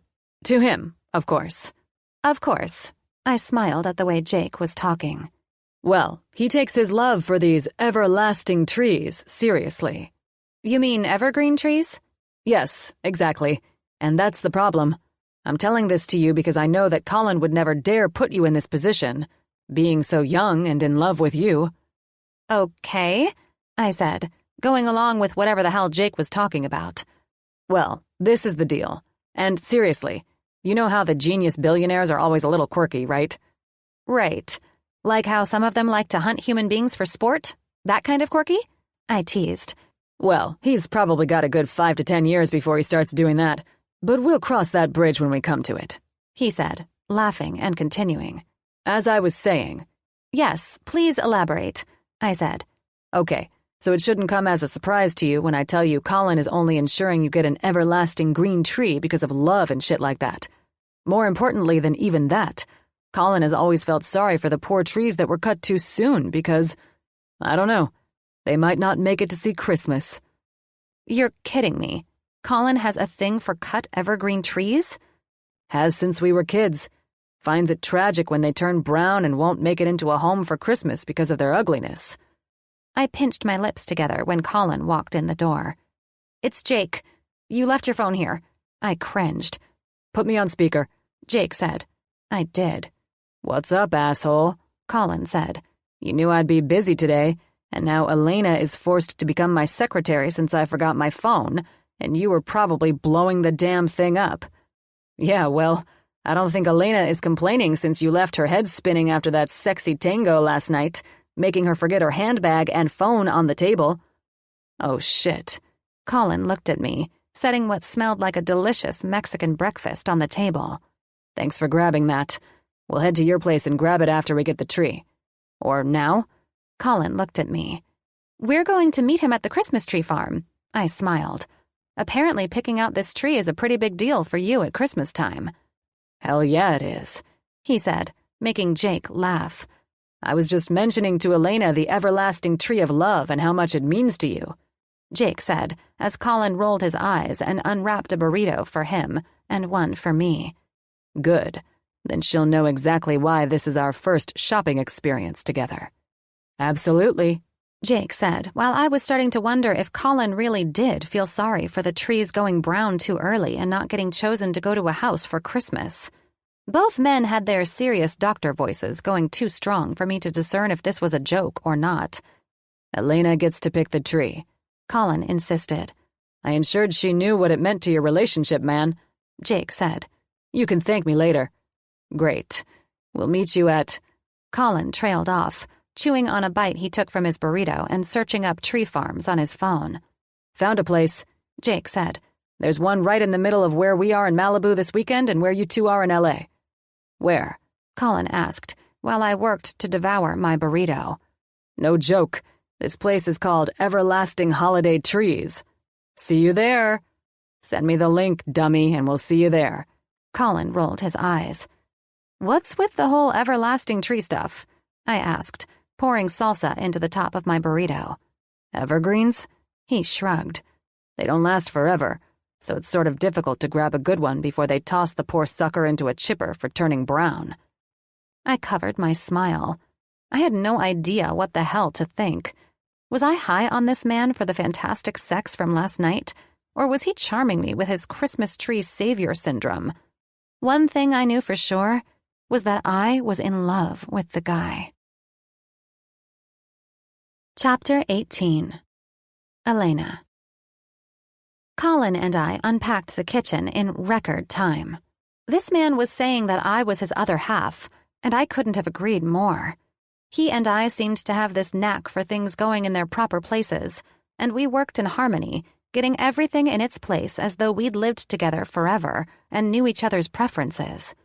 The only thing we couldn't manage to figure out was where the extra shelf that belonged in the pantry had gone. Without skipping a beat, and in man of my dreams, handyman fashion, Colin made a temporary replacement shelf from extra loose boards lying in the hall closet. It didn't take long for us to get distracted from unpacking and start getting sexy again. As we were washing dishes to put away, my lips were captured in one of Colin's delicious and intense kisses. I breathlessly pulled away and challenged him to a round on my island countertop, a safer bet than trying to navigate the boxes strewn around all the way to my bedroom. He planted my ass on the counter, pulled off my shirt, and his perfect lips lit the flesh of my shoulder on fire. While I ran my hands through his soft hair, his lips began working the miracles they had done throughout the night and moved up the side of my neck. My moans, his groaning, all of it had us well on our way to fucking on the counter, until he stopped abruptly. I was left panting, goosebumps still lingering on my skin, and looking at Colin, who snapped into a different mode as if his grandmother had walked in on us. "I found the shelf. It's next to the fridge." He was so excited about his eureka moment that I couldn't help but laugh. He was adorable, and I loved everything about him. We inspected the missing shelf, and I helped him put it in place. Our sexy moment was gone almost as soon as it had surfaced, but I knew we'd have plenty of time later, and with a packed schedule, we needed to stay focused anyway. "Let's get the bed put together," Colin said with determination. I glanced over at my phone. Not only did you miss the window to screw on my island, but we have to meet Jake in 30 minutes. Jake can wait. He's taking his little boy to pick out the tree for their beach house. He won't even know we're late. Colin leaned down and kissed me on my neck, instantly working me up again. I gently held his head and pulled my head off to the side and away from his lips. We have to go, you horny man. We've got shit to do, I teased. Colin sighed and gave me that look of determination that I loved. They won't know. Let me fix up your bed. We'll fuck. Then we'll leave. Colin nodded, his eyes glistening and vibrant. No, right now, we're leaving, I said with a grin, grabbing my keys. My car can handle the tree on top better than yours, I think. When I bought my Land Rover in Miami, I insisted upon blacked-out, tinted windows, which wasn't exactly legal in California.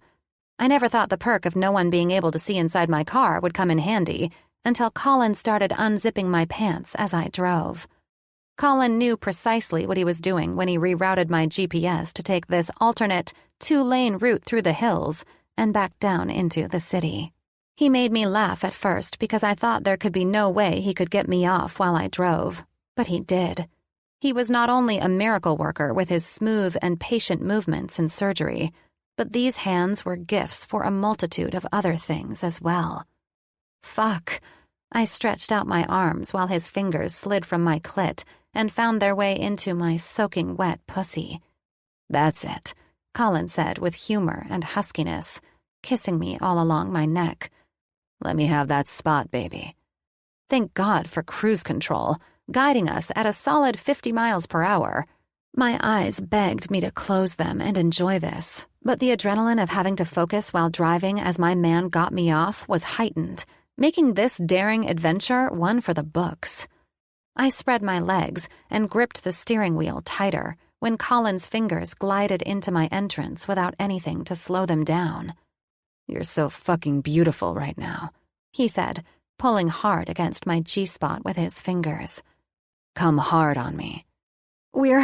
I stopped, panting and feeling the sparks flying and the throbbing sensation pounding deep inside me. We're going to crash. Eyes on the road. Focus, he teased in a voice he made when he was turned on. Damn it! I breathed out hard while I started coming, and Colin's free hand took the wheel from me, his eyes on the road, while his other hand drove the intense orgasm. I'm coming, babe. I blew out another breath of ecstasy. Fuck yes, you are, he said, his thumb moving my clit in circles, while his fingers dipped in and out of me. My eyes recovered faster than my body, and my breathing slowed as I took the wheel back.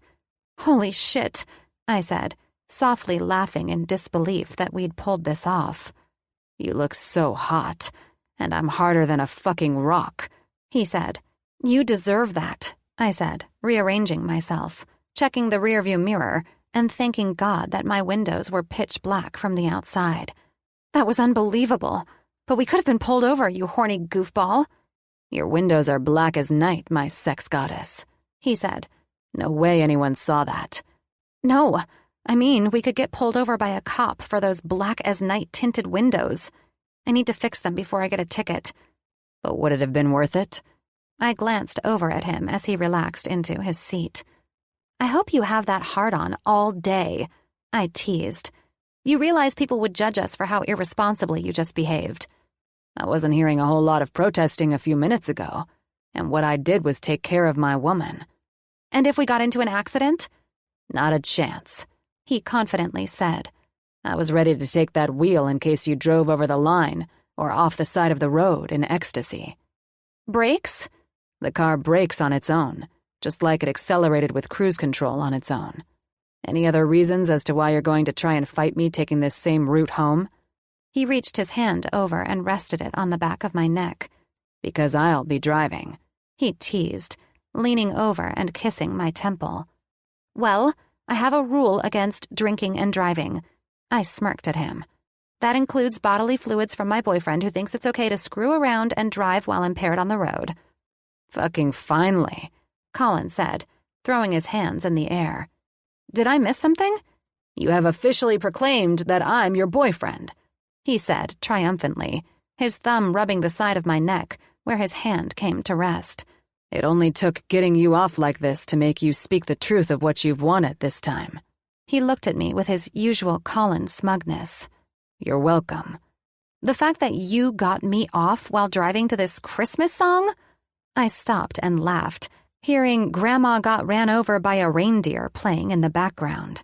Colin rested his right forearm on his right thigh. Of all the Christmas songs, what would grandmother say, young lady? He feigned shock and laughed, pulling his ringing phone from his pocket. You're twisted.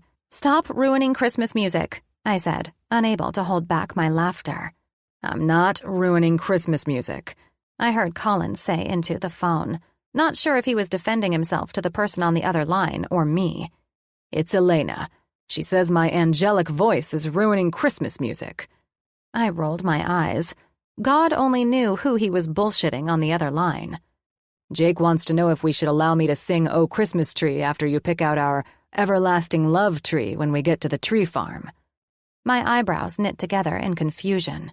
Why do you and Jake seem to be two men who appear to be top doctors, yet act like you're 13? 13, Colin said with a laugh. At 13, I was hornier than fuck, and I surely wouldn't be talking shit like this to my best friend. He defended himself. Yeah, we're about 2 miles out. He paused. Hey, monster, he said in a playful voice. Oh? He seemed to be humoring Jake's 1-year-old son. Okay, well, since I'm late, I'll sing "Oh Christmas Tree" to dedicate Elena's new tree to her. Hey, Johnny boy, Colin said. Did you pick your tree out with your mom yet?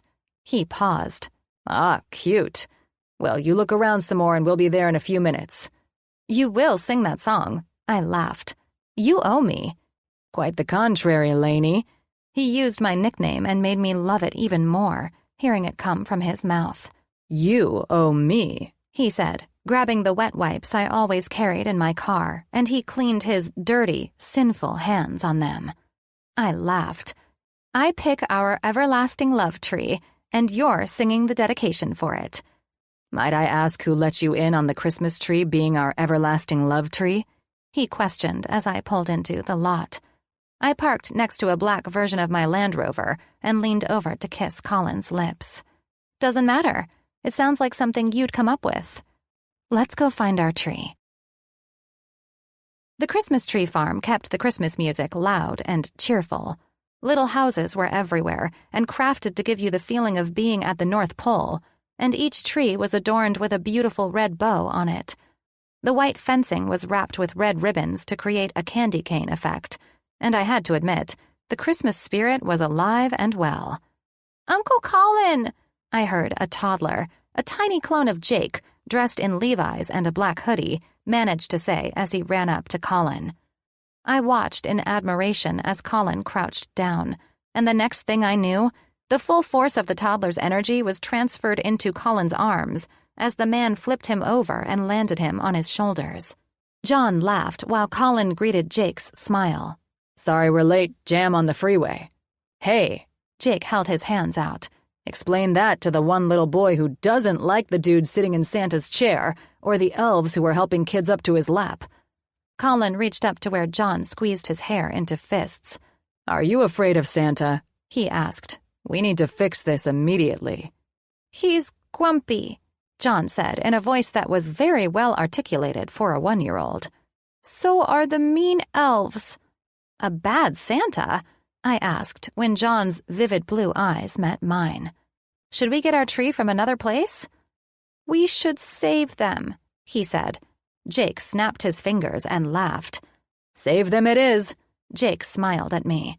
Good to see you lively and well this morning, Elena. All rested and ready to rescue a tree for Christmas? They all dead, Daddy, John said. Wait, what? Colin pulled John from his shoulders and knelt in front of him. All right. You listen to your Uncle Colin, because God only knows what your dad said about cut Christmas trees. I smiled at Jake's grin. I surely know your mother would never put it into your innocent mind that we're at a place of death. No, you goof! John gave Colin a small punch to his arm. They dead because they cut. I pinched my lips. Well, then we'll make sure we get a good one for its last Christmas. I watched when Jake winked at his son, who was looking back at him. That's right, and Uncle Colin will sing a song for the poor dead tree. Unless he's happy that it's dead, Jake said. Of course I'm not happy the trees are cut and dead, Colin said, missing the glances I saw between father and son. What the hell was Jake up to? What if you helped me pick out a tree? I said to John, only to have Colin and Jake grin at each other in response. Yes, but no Santa, John agreed, tugging at my hand. I'll hang back and get your stuff from Jake's car, Colin said. With that, John and I set off to save the tree that Colin would want to give a happy send-off after being cut too early for Christmas. And after seeing Jake and John exchange those glances, I knew Jake was up to something. Colin was oblivious to it all, too, which made the adventure of finding a browning Christmas tree that much more fun. I should have gotten it the minute Jake tried to play me as a smitten fool on the phone this morning, too. Now I knew. Jake was trying to get Colin to sing "Oh Christmas Tree" to a brown reject tree. I wasn't sure why Jake would even give a damn, but Ash and Avery made it clear that all the boys loved pranking each other, so it was best to let this one play out, because I knew Colin's reaction would probably be priceless. Let's find a very sad tree and make it happy, I said. That's what Daddy told me to say to you, Lena, he chirped. I'm sure he did, I answered with a smile. Thank God for this little boy, dressed like a cute little SoCal surfer, because he found the one tree that was heading straight to the burn pile. Its needles were orange and falling off, and it was cast out with others that were starting to brown. This pathetic tree looked like it was dead before it was cut, and here were John and I, getting to rescue it as a declaration of mine and Colin's love. It's lighter than a feather, I said, reaching in for it and picking it up. Has no water, John said, eyeing it like we were on a safari and rescuing an animal or something. It's dead, though. He shoved his hands into the pockets of his cuffed little jeans, looked at me, and shrugged. We gotta get it. Daddy says Uncle Colin saves them. I covered my smile. Your dad is a brilliant man. He is, he simply stated. Well, this was fast. You seem bummed. We can look for yours next. I won't get a brown one, he assured me. I won't let you. If Uncle Colin makes me? I knelt to the little stud of a cutie. We both know your Uncle Colin won't make you, but I tugged on his black hoodie. I think it would be fun to pick one for your dad. Mom won't like it very much. Not a ugly tree. Mom paints beautiful things. She said that to me last night. Why don't we see how it all goes? If we think Daddy needs a brown tree to match mine and Colin's, then I say... I paused. Hey, does Daddy have a favorite room that Mommy doesn't really go to? His office? His eyes widened. At home or the hospital? At home. Let's make Daddy get a matching tree for his office at home, then. I'll get Daddy's tree, too. He and Uncle Colin will be happy, he said, and I shook my head at how well this 1-year-old spoke and ran around like he was 5. After picking 2 dead trees, John and I walked back to where Colin and Jake were conversing about a patient, and they were debating about what was best for him. Would it be to have the open-heart surgery before or after Colin worked on the deadly brain tumor? It was buzz through the hospital already, and I was curious about whether the 2 chief surgeons had come to any conclusions about how the patient's care would be handled. On Monday, we would all sit and consult with neuro teams and cardiac teams, and then in the afternoon, the 2 chiefs were expected to have decided how they would treat the patient and deliver the news to the family. "Oh, Daddy!" John said with excitement and a bit of mischief in his voice. "Look what me and Lena got!" I pinched my lips and prevented the smile that was the prelude to me bursting into laughter if I couldn't hold it back, but I held my own. The expressions on both pranksters' faces were priceless and a perfect way of seeing right through them. Colin owed my ass for catching on to Jake doing this to him, and I was playing along with John now. It was this little guy and me up against the 2 playful and witty doctors. Colin's face was riddled with confusion, while Jake's eyes went straight to mine, understanding I'd caught on. "Well, well," Jake said, pulling his hands into his pockets. It looks like Uncle Colin will be wildly grateful that you rescued 2 trees for him today. And sing to dedicate them, I added with a wink to John. No, Daddy, he frowned. 1 is yours, 1 for Uncle Colin. Right, Jake grinned at me. of course. What the hell is going on here? Colin asked. No bad words. John scowled at Colin's amused grin. We saved the trees for you and Daddy. Colin inhaled and bit his lower lip. I couldn't be more delighted that you and Lena, He arched an eyebrow at me, then looked at Jake. saved a couple of dead trees for Lena's first Christmas. Everlasting dead trees, of course. Jake challenged Colin with a grin. The interesting piece is 1 for Elena and 1 for your dad. Somehow I don't get one? Colin asked. Nope, John shrugged. Only 2 are brown. A shame, Colin said. and now I feel like my voice is too scratchy to sing and dedicate these 2 shameful trees. It's all they have, John said, and I was beginning to think this was getting to the poor little guy. You're traumatizing your son, Colin said to Jake. No, sitting my kid on Santa's lap was traumatizing my son. This is teaching my son that we appreciate all things ugly, like you, Uncle Colin. Jake grinned. Or alive and well, like me. You're weird, Daddy. It's time Colin sings. Jake widened his hand. Do you want me to hum a low G so you can find your key to sing in? I don't need any further help from you, my dearest friend. I watched Colin challenge Jake. Well, I said, pulling John by his shoulder, both of us holding onto our dead trees and facing Colin and Jake. We're waiting for the official tree song from Uncle Colin. I laughed at Colin's eyes, darting around the crowd we'd caused merely by holding the orange and brittle pine trees. Then let's kick off this ceremony of tree dedication, Jake said. Wait, I said, still trying not to laugh. Is this something you guys always do? We do now. Colin smirked at Jake. It's a new tradition that John helped to start with you, Lena, he said, mimicking the voice John used when he came up with a cute way of saying my name.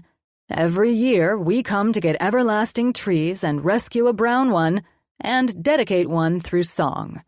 Jake shook his head. You realize he's young enough to forget this, right? I heard him whisper to Colin. Not if I don't let him, and especially since you pulled my girl into your crazy schemes. Now, I'm pulling Ash in. But with honesty, unlike you, my friend. So when Ash learns the truth of what you pulled with Elena, Colin laughed. This will be a new tradition, and little John will be rescuing brown Christmas trees like Ricky Ranger until he grows out of it. Jake shook his head. We'll see, Frank Sinatra, he said. I believe the crowd that's gathered to figure out what we're doing with brown trees in an expensive Christmas tree farm is waiting on you to sing. He let out a breath. Use your high tenor voice, please. The one that... He waved his hand dramatically in the air. You know, sounds angelic. We're waiting, and it's obvious these trees do not have much longer in that department, I urged. With that, Colin busted out the funkiest and funniest version of Oh Christmas Tree I'd ever heard.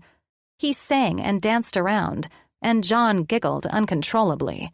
Through Colin's fun way of singing the song, ensuring we were doing good for the poor trees, I was reasonably confident that this moment would stay with John well up until he was a teenager. Chapter 19. Colin.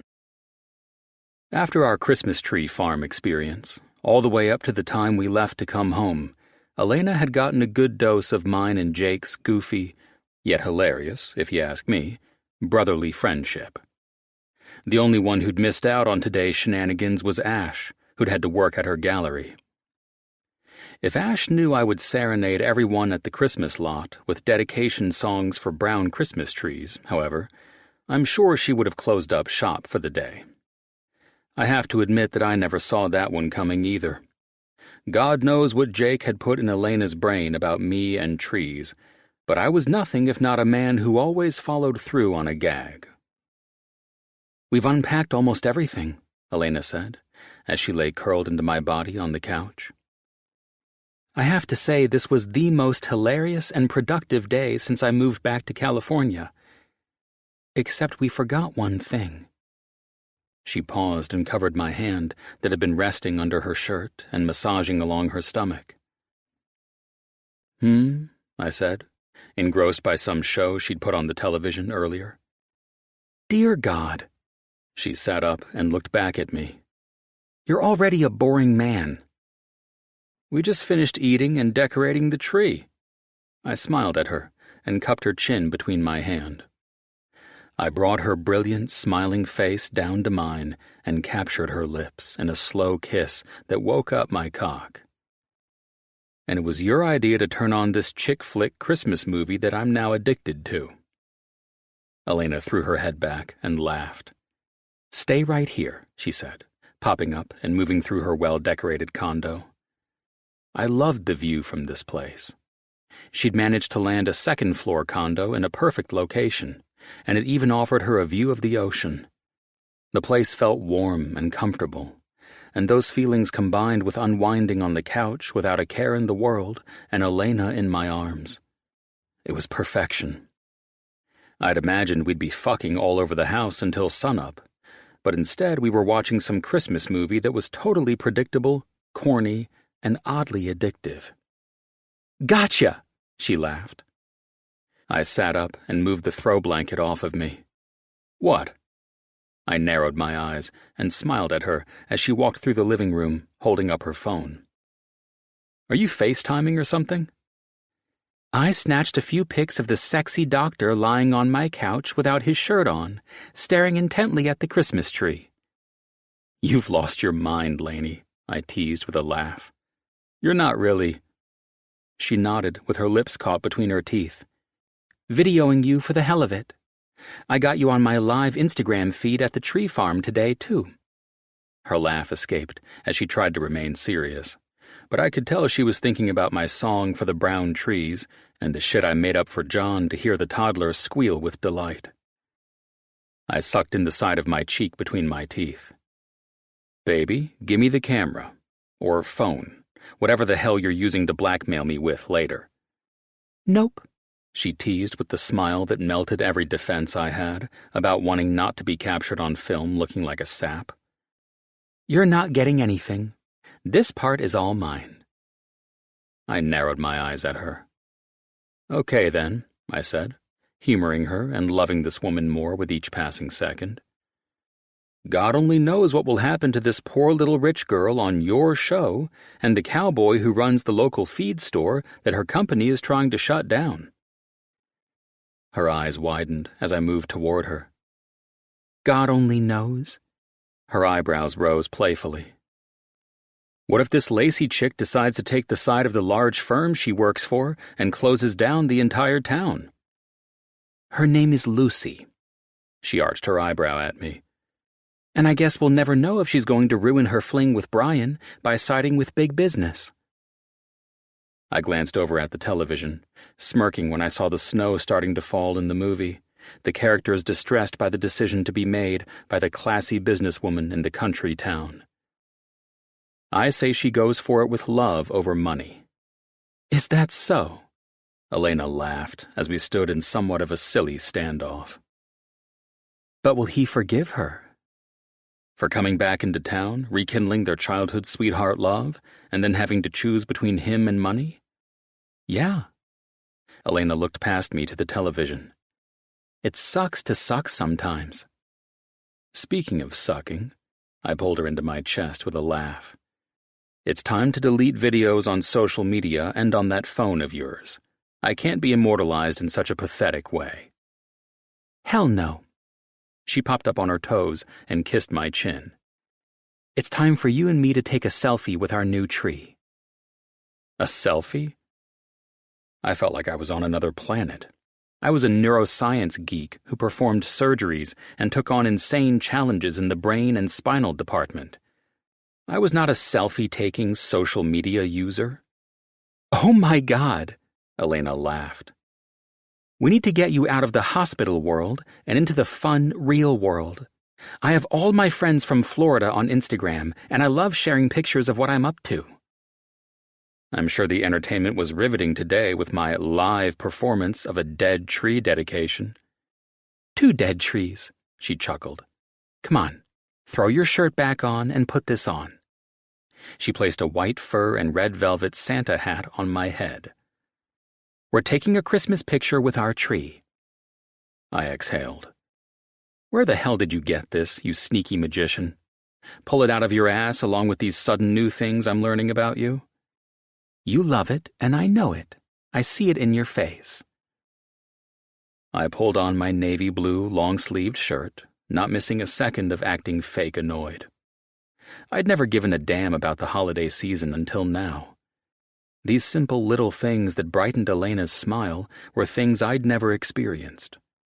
I grew up around massive Christmas parties, flooded with people of status, and houses that were decorated by interior designers. I'd never even decorated my house before, let alone hang personalized ornaments on a tree. All of those things were seemingly done automatically, in my experience. This was all new to me. Seeing Elena's excitement about the tree and her new house was worth everything to me, even if it was all going on her social media. Who gave a damn? It was somewhat flattering to know that the woman was bringing me into the private affairs that she shared with others. A significant step in the right direction, I'd say. I walked with Elena over to the tree that we'd covered in lights, hundreds of colorful glass bulbs, and hanging light icicles. Decorating the thing was fun, too.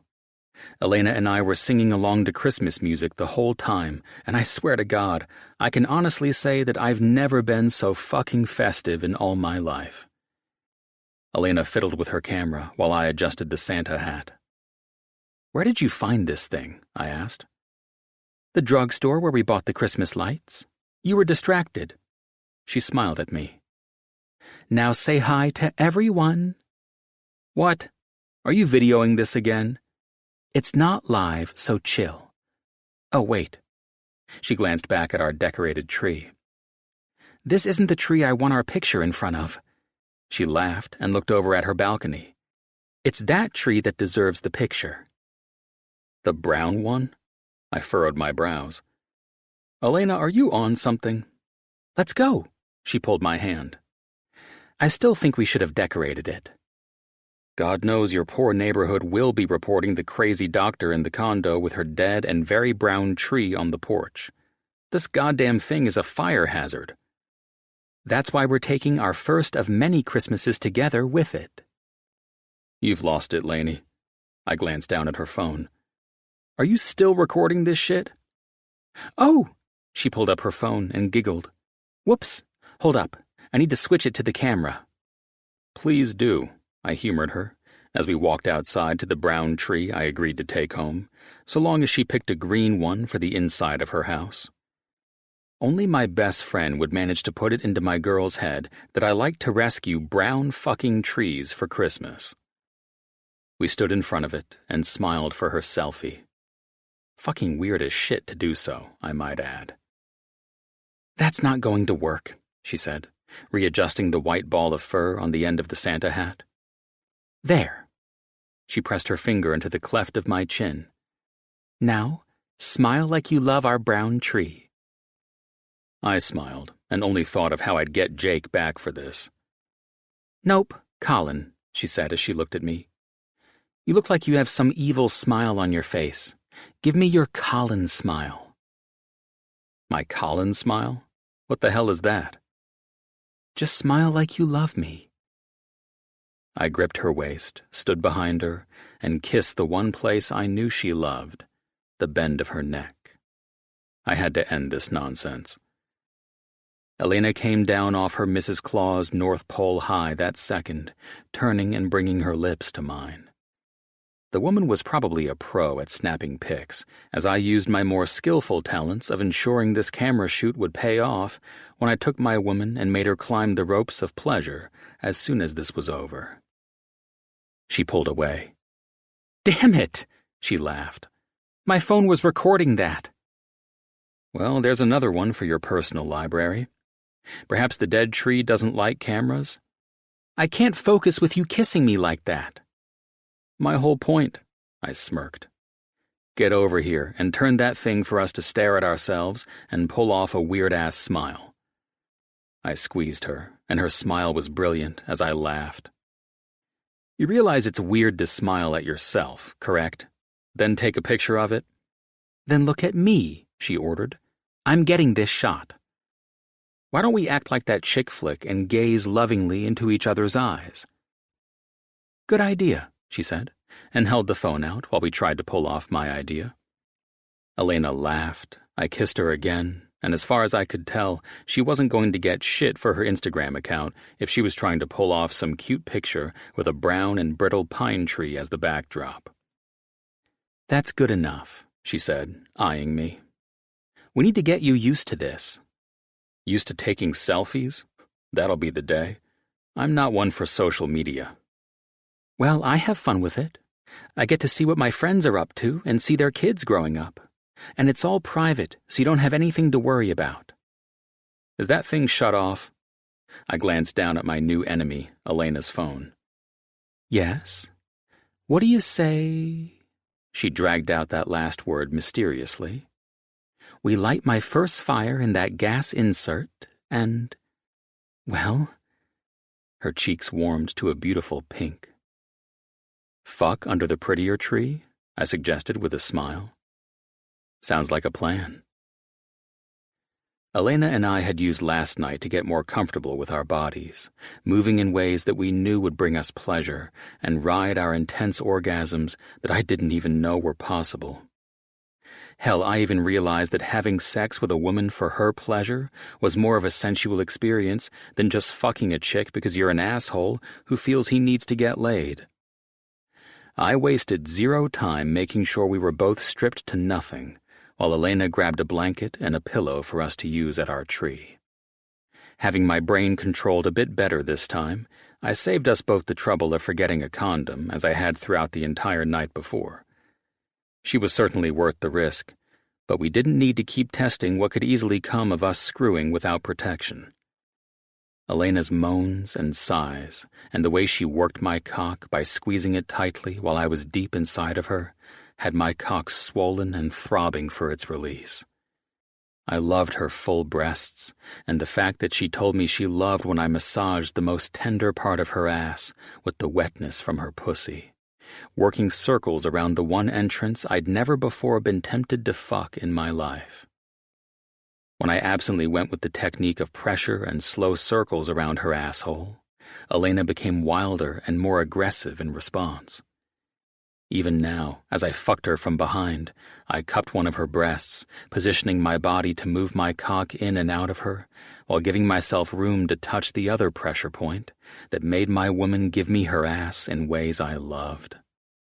Fuck, she said, moving with my hand and now my fingers daringly entering the hole that I'd always considered off-limits. I watched Elena grip the blanket and ball it up into a fist. You like that, baby? God, yes. It feels amazing. Fuck me harder, deeper, Call, she pleaded, her voice filled with ecstasy. Elena reached back and gripped my balls as I groaned in response. Fuck. You have no idea how much I love you doing that, I said, as she gently rolled them in her hands. Harder, baby, she begged. I rolled her onto her stomach. I'm not being gentle. You made me wait all day for this. She arched her back and buried her face into her pillow. I need it deep. I gripped her pelvic bone and pounded the hell out of her, listening to her moans and watching every little movement she made to ensure this was what my girl wanted. Her cursing, begging, and nearly screaming out her orgasm told me this was another hard climax, and even if I didn't have that, I felt her clamping the hell out of my cock as I moved harder. We both came and practically collapsed under the wild, chasing lights of her Christmas tree. Jesus Christ, you're so amazing, I said, as I pulled her body in tightly to me. I may have to quit my job and pursue a full-time career in fucking you in ways that make you climb the walls in ecstasy. Elena laughed, her pussy clenching harder around my cock and almost forcing me out of her. We moved from our spot under the tree and into her shower. Shower sex was my favorite with this woman. We always use the excuse of soaping each other up, only for me to throw her sexy ass up against the wall, both of us riding the edge while we fucked hard and fast in the steam. Once we were done, I was starving and headed to get some leftovers from the fridge while Elena dried her hair. When she was done, my little spark plug walked out in her silk jammies, her nipples tempting my eyes more than the food I'd built up an appetite for. "I have a question for you, you devious woman," I said, turning around and eating the leftover pasta while offering her a bite from across the counter. "I'm sure I have an answer," she said with a grin. "By the way, your ass looks hot in those sweats." "That's the compliment I expected when you walked out here," I teased. "You hungry? There's more, and I'll heat it up." "We'll share. If we want more, we can reheat or order in." "Might want to order a pizza," I said with a smile. "I'm just warming up with you." "What's your question?"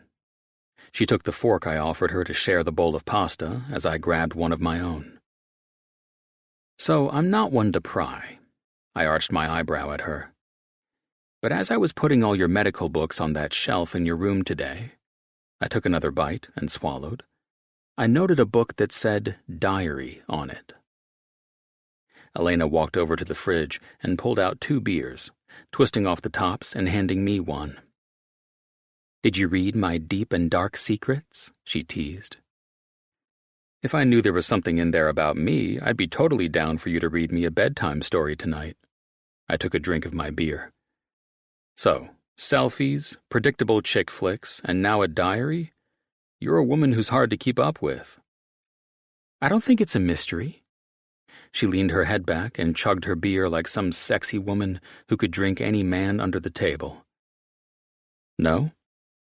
"I just do what makes me happy," she smiled. "For example, that diary?" "Yes, like those vampires?" "I heard about you making the doctor's lounge turn on that show, by the way." "I had to know what all the hype was about between you and the patient. I'm hotter than that Damon guy, by the way." "Debatable," she said with a laugh, twirling noodles around her fork and taking a large bite of pasta. "Do you do the diary thing because the vampires do?" Elena covered her mouth as she laughed. "Oh my God, really? No." She shook her head and took a drink of her beer to wash down her bite of food. "Journaling has been around a lot longer than the television show, I'll have you know," she said. "I have a method for people who deal with head injuries and wild mood swings. You've probably heard of the technique before. I have them write what frustrates them, things that would have never bothered them before their head injury. Then I tell them to rip out the pages and do whatever it takes to destroy them so they can let all of their frustration die with the pages." "Does that work?" "Some say it does, and some say it just makes it worse. We work together so I can help them the best way I know possible to move through the injury-related mood swings." "I don't want to hear about why you make your patients have a diary. I want to know the reason you have your own diary," I insisted as she grinned broadly. "I have mine because I love to hold on to everything. I love sketching flowers, butterflies, and writing things down that I love and don't want to forget. We all forget the simple, fun things. We get caught up in our crazy lives and forget things that should be treasured. Each day comes with a different experience, a different gift. I like to document those gifts." "So what you're trying to say is that book is pretty much filled with stories about me." I smiled at her. "I know I might have to give you a larger book if this is what you do." "I also take pictures, selfies," she gave me that look again, "and I make videos like crazy, mostly for myself and some to share with friends. I just love keeping it all if I have time to write it down, film it, or get it in a picture." "And our amazing sex?" "Sex tapes," she laughed. "That scandal wouldn't be well received." "Well, it's a good thing that we're so good together that you don't need to throw that in your little black book to remember it." "You never know," she teased. "All right, another question," I said, knowing this shit had to come up now or never. Since you're obviously addicted to me, and it just took me getting you into bed to make that happen, I grinned. I want to ask something crazy of you. I think you'll love videoing this shit and taking pictures too. What are you up to? I want to invite you to come with me to Hawaii for Jim and Avery's wedding. It's 2 weeks and short notice, I know, but we can move things around or not stay as long. What? She laughed her fun laugh. I can't just leave? Jim already approved it, since Avery could use a beautiful bridesmaid anyway. I hardly know them, she said, her mind reeling behind her eyes. You hardly know me, and look at us. We're already acting like a married couple, dead tree adoptions and all. She eyed me and smiled. I will regret not going, won't I? Duh, that's a given. I'll help you move your schedule around. We'll do some crazy adrenaline shit while we're out there too. What do you think? I think as long as we can move my schedule around and we don't stay for too long, I'm not one to turn down a fun time. I don't want to get my ass busted, though. I just started working here. She pursed her lips. Wait, was this what Jim was talking about last night? Yep, wanting to ensure I got you on board. She shook her head. We're insane, you and I. I know that. It's why I'm currently ordering pizza and planning on a fantastic night with the woman I'm madly in love with. It's a good thing I'm falling pretty hard for you too, eh? I knew you would eventually. Sucks for you that you just wasted a lot of lonely nights teasing my ass about it. Order your pizza. I promise I won't tell your best friend, the heart surgeon, about your horrible eating habits.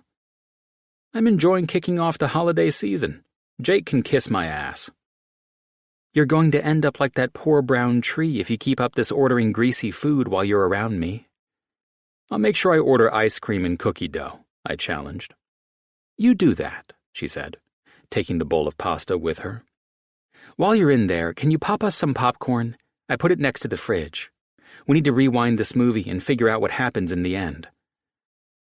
And just like that, Elena and I had fallen in love, were traveling full speed ahead as if this were our everyday lives, and we finally were united after 36 long-ass years of me waiting for a woman like her.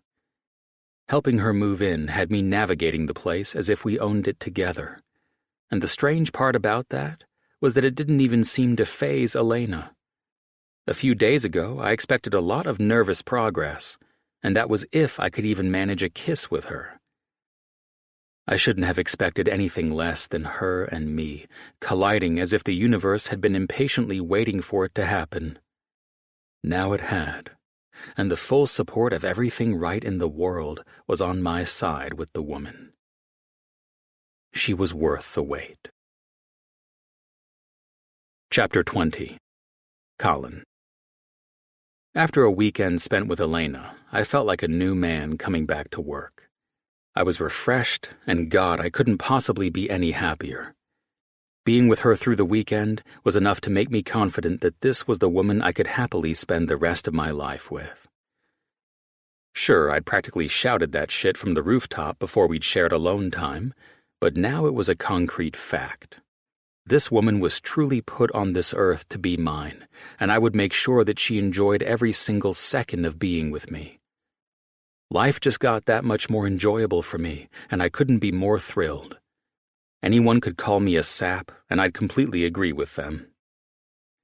I was the type of guy who would sit here and thought about how she'd cried out my name when she came, the way she practically pulled my hair out while I fucked her hard and deep. All of that. But I wasn't just caught up with how much I loved fucking the woman, because there were so many other things that made me wish the weekend would have never ended. The small things, Elena things, like having that damn cell phone in my face. Half the time, I looked at her phone and still couldn't figure out how to pull off a sincere smile while I felt like I was smiling at myself. All of her pictures must have been of me, looking like a jackass with some weird-ass fake smile while she kissed my cheek. Who cared? I wasn't on social media, so I would never have to see this shit again. Thank God. Decorating Elena's place, my idea to help seal the deal in staying with her this weekend, turned out to help me enjoy all things merry and bright. Well, all things except that damn brown tree that Jake had to pull his lame prank with, and now I still wondered if Elena thought I was some crazed lunatic who rescued trees every year, when in truth, this was the first year I'd ever set foot on a Christmas tree lot. I needed to clear that shit up with her. "What the heck is Jake doing with a dead Christmas tree in his office?" Dr. Chi asked, the cardio doc who was almost as talented as Jake, sitting across from me at our lunch table. "It's brown. Did you pull another joke on him like you did with that life-size nutcracker last year?" I laughed loudly at the memory. "Oh, damn. That was so funny. That was the best, and you know it. And it was 2 nutcrackers that were placed on each side of his door." I smirked at the prank I'd pulled on Jake's ass last year. "I forgot what they said when you walked in front of them," Dr. Chi said. "They said, 'This nut's for you.'" "It was perfect," I said, amused with myself all over again. "So what's the whole brown tree about then? Another prank?" "He seriously has that thing in his office?" I asked, shaking my head. "Yeah," Dr. Chi said. "Oh, well, that's all on him." I gulped down a drink of water. "Turns out he screwed with the wrong man this weekend, insisting to Elena that I had this stupid thing for rescuing trees that were cut too soon." "Don't ask," I said, looking at his confusion grow. I'm still trying to figure out how it went from me telling him I was buying Elena a Christmas tree this weekend to me becoming the dead Christmas tree whisperer. Though I'm pretty sure Jake can give you the details on the tree in his office once he gets out of surgery later. I grinned. I'm sure he has his own fantastic story as to why it's there. There was no way I was going to try and explain this to Chi. Hell, I still couldn't figure it out myself. "Where are you headed?" Chi asked, noting I was getting up before finishing my meal. "Surgery. Waters has one at 3. I arched an eyebrow at him. "And I'm going to observe and assist if needed." Dr. Waters had previously been disciplined due to negligence with his patients. Unfortunately, everyone at the hospital knew it. Not exactly the kind of reputation any physician wanted. Dr. Alvarez was chief at the time, so he was the one who dealt with Waters' discipline. But now it was my responsibility as the new chief neurosurgeon to be aware of all surgeries this man performed. So I was doing precisely that, observing this surgery to ensure the doctor was performing his surgical duties properly. Waters was an impressive doctor, but the negligence on his record from sending his patients home too early, only to have them return with a brain bleed, was not something any doctor at St. John's took lightly. Even the non-surgical issue in his file of prescribing too high a dose of medication for a patient was enough to have the man called into question. I didn't tolerate anything less than perfection with all of my residents, and that was why I had to ensure that he would perform this surgery in the same skilled manner. "Have a good day, Brooks," Dr. Chi said. With that, I took my exit, practically running into Elena as I walked through the doors, distracted by acknowledging 2 nurses on my way out. "Shit," Elena giggled. "Sorry I'm late. I had a—" "If it isn't my selfie queen," I said, as I gripped her shoulders, pressed my lips against hers, pulled away, and smiled. "Listen, I spied an entire selfie crowd in the cafeteria that would love your expertise on how to take the perfect picture with an apple." I grinned at her as she rolled her eyes. "Go grab lunch. I need to get up in Dr. Waters' observation room before he starts that surgery." "Wait!" She grabbed my arm and turned back to the group she'd walked in with. "You girls go ahead. I'm going to sit in on this surgery with Dr. Brooks." She smiled at the 2 neurologists and my new resident neurosurgeon. "Someone has to keep you quiet while the physician performs." "Ladies," I acknowledged the group Elena walked in with. "Enjoy your lunch, dinner, or breakfast, whatever time of day it is for you." I winked, knowing the group of doctors could be working on call or could have been here in regular office hours. "Have you missed me that much?" I asked, readjusting my white lab coat as we walked out of the cafeteria. You'll starve to death if you keep skipping meals and following me around the hospital like this. I wrapped my arm around her for a quick kiss to the temple. Get over yourself, she laughed. Never. I smiled at the staff who passed us in the hall. Why are you going to surgery? She asked. Because I'm a surgeon, I responded playfully. Elena nudged my side. You're in your suit and lab coat. Aw, I sighed. It looks like you caught me following you around the hospital like a lost little puppy dog then. You know, since you're spending Mondays here and standing me up at lunch. It's been a crazy day, but I do like the idea of using Mondays to make rounds in the hospital. It sucks for me, though, I added. I have to sit in a lonely office and know my lady is up in the hospital, and the only time I see her would be at lunch? God, whatever shall I do? I feigned my dramatic response. Again, sorry about being late and missing lunch with you. I wrapped my arm around her, not giving a damn what any doctor, nurse, technician, or janitor thought about us. As I said to you before, never apologize to me unless you fuck up in my OR. Seriously, though, why are you going into the observation room on Dr. Waters? Why aren't you just attending the surgery? I punched the button of the elevator to get us up to the surgical floor. I called and mentioned to Waters that I wanted to attend the surgery. I glanced around the elevator at some family that was taking the ride up with us. And let's just say he didn't need me in the room today. Elena looked at me in confusion. Hopefully she could deduce that I was overseeing this surgery because the guy already had a record, and that's the only reason I'd clear my Monday afternoon schedule for his craniotomy. I couldn't necessarily blurt out that he had been busted more than once due to negligence, and that shit wouldn't ever happen again so long as I could help it. It was my duty to ensure my resident surgeons were in their ORs working for the patient's well-being. When a doctor waved off the chief surgeon asking to attend him, that raised a flag for me. Waters was pissed when he found out the board had selected me to take Elena's dad's position as the new chief, and his reaction came as no surprise to me. It's most likely the main reason he said I wasn't needed in surgery with him today. I could have pulled rank on his ass and demanded I be in there, but I wasn't that big of an arrogant dick, no matter what the rumors were. You should have gotten lunch with the ladies, I finally said. This might be the dullest surgery we've both had the privilege to attend. In fact, I'll probably have Junebug make me some coffee to keep me awake so I can observe the entire thing. Hilarious. I'll get a snack later, she said. Elena and I walked up into the room and sat down, watching the staff begin prepping the patient and the OR for Dr. Waters. Admit it, I whispered to her. You know you want me to come back to your place tonight. I'll admit that, she gave me a sly smile. But I don't keep surgeon hours, and I don't like to be kept up late at night on a Monday either. I smirked.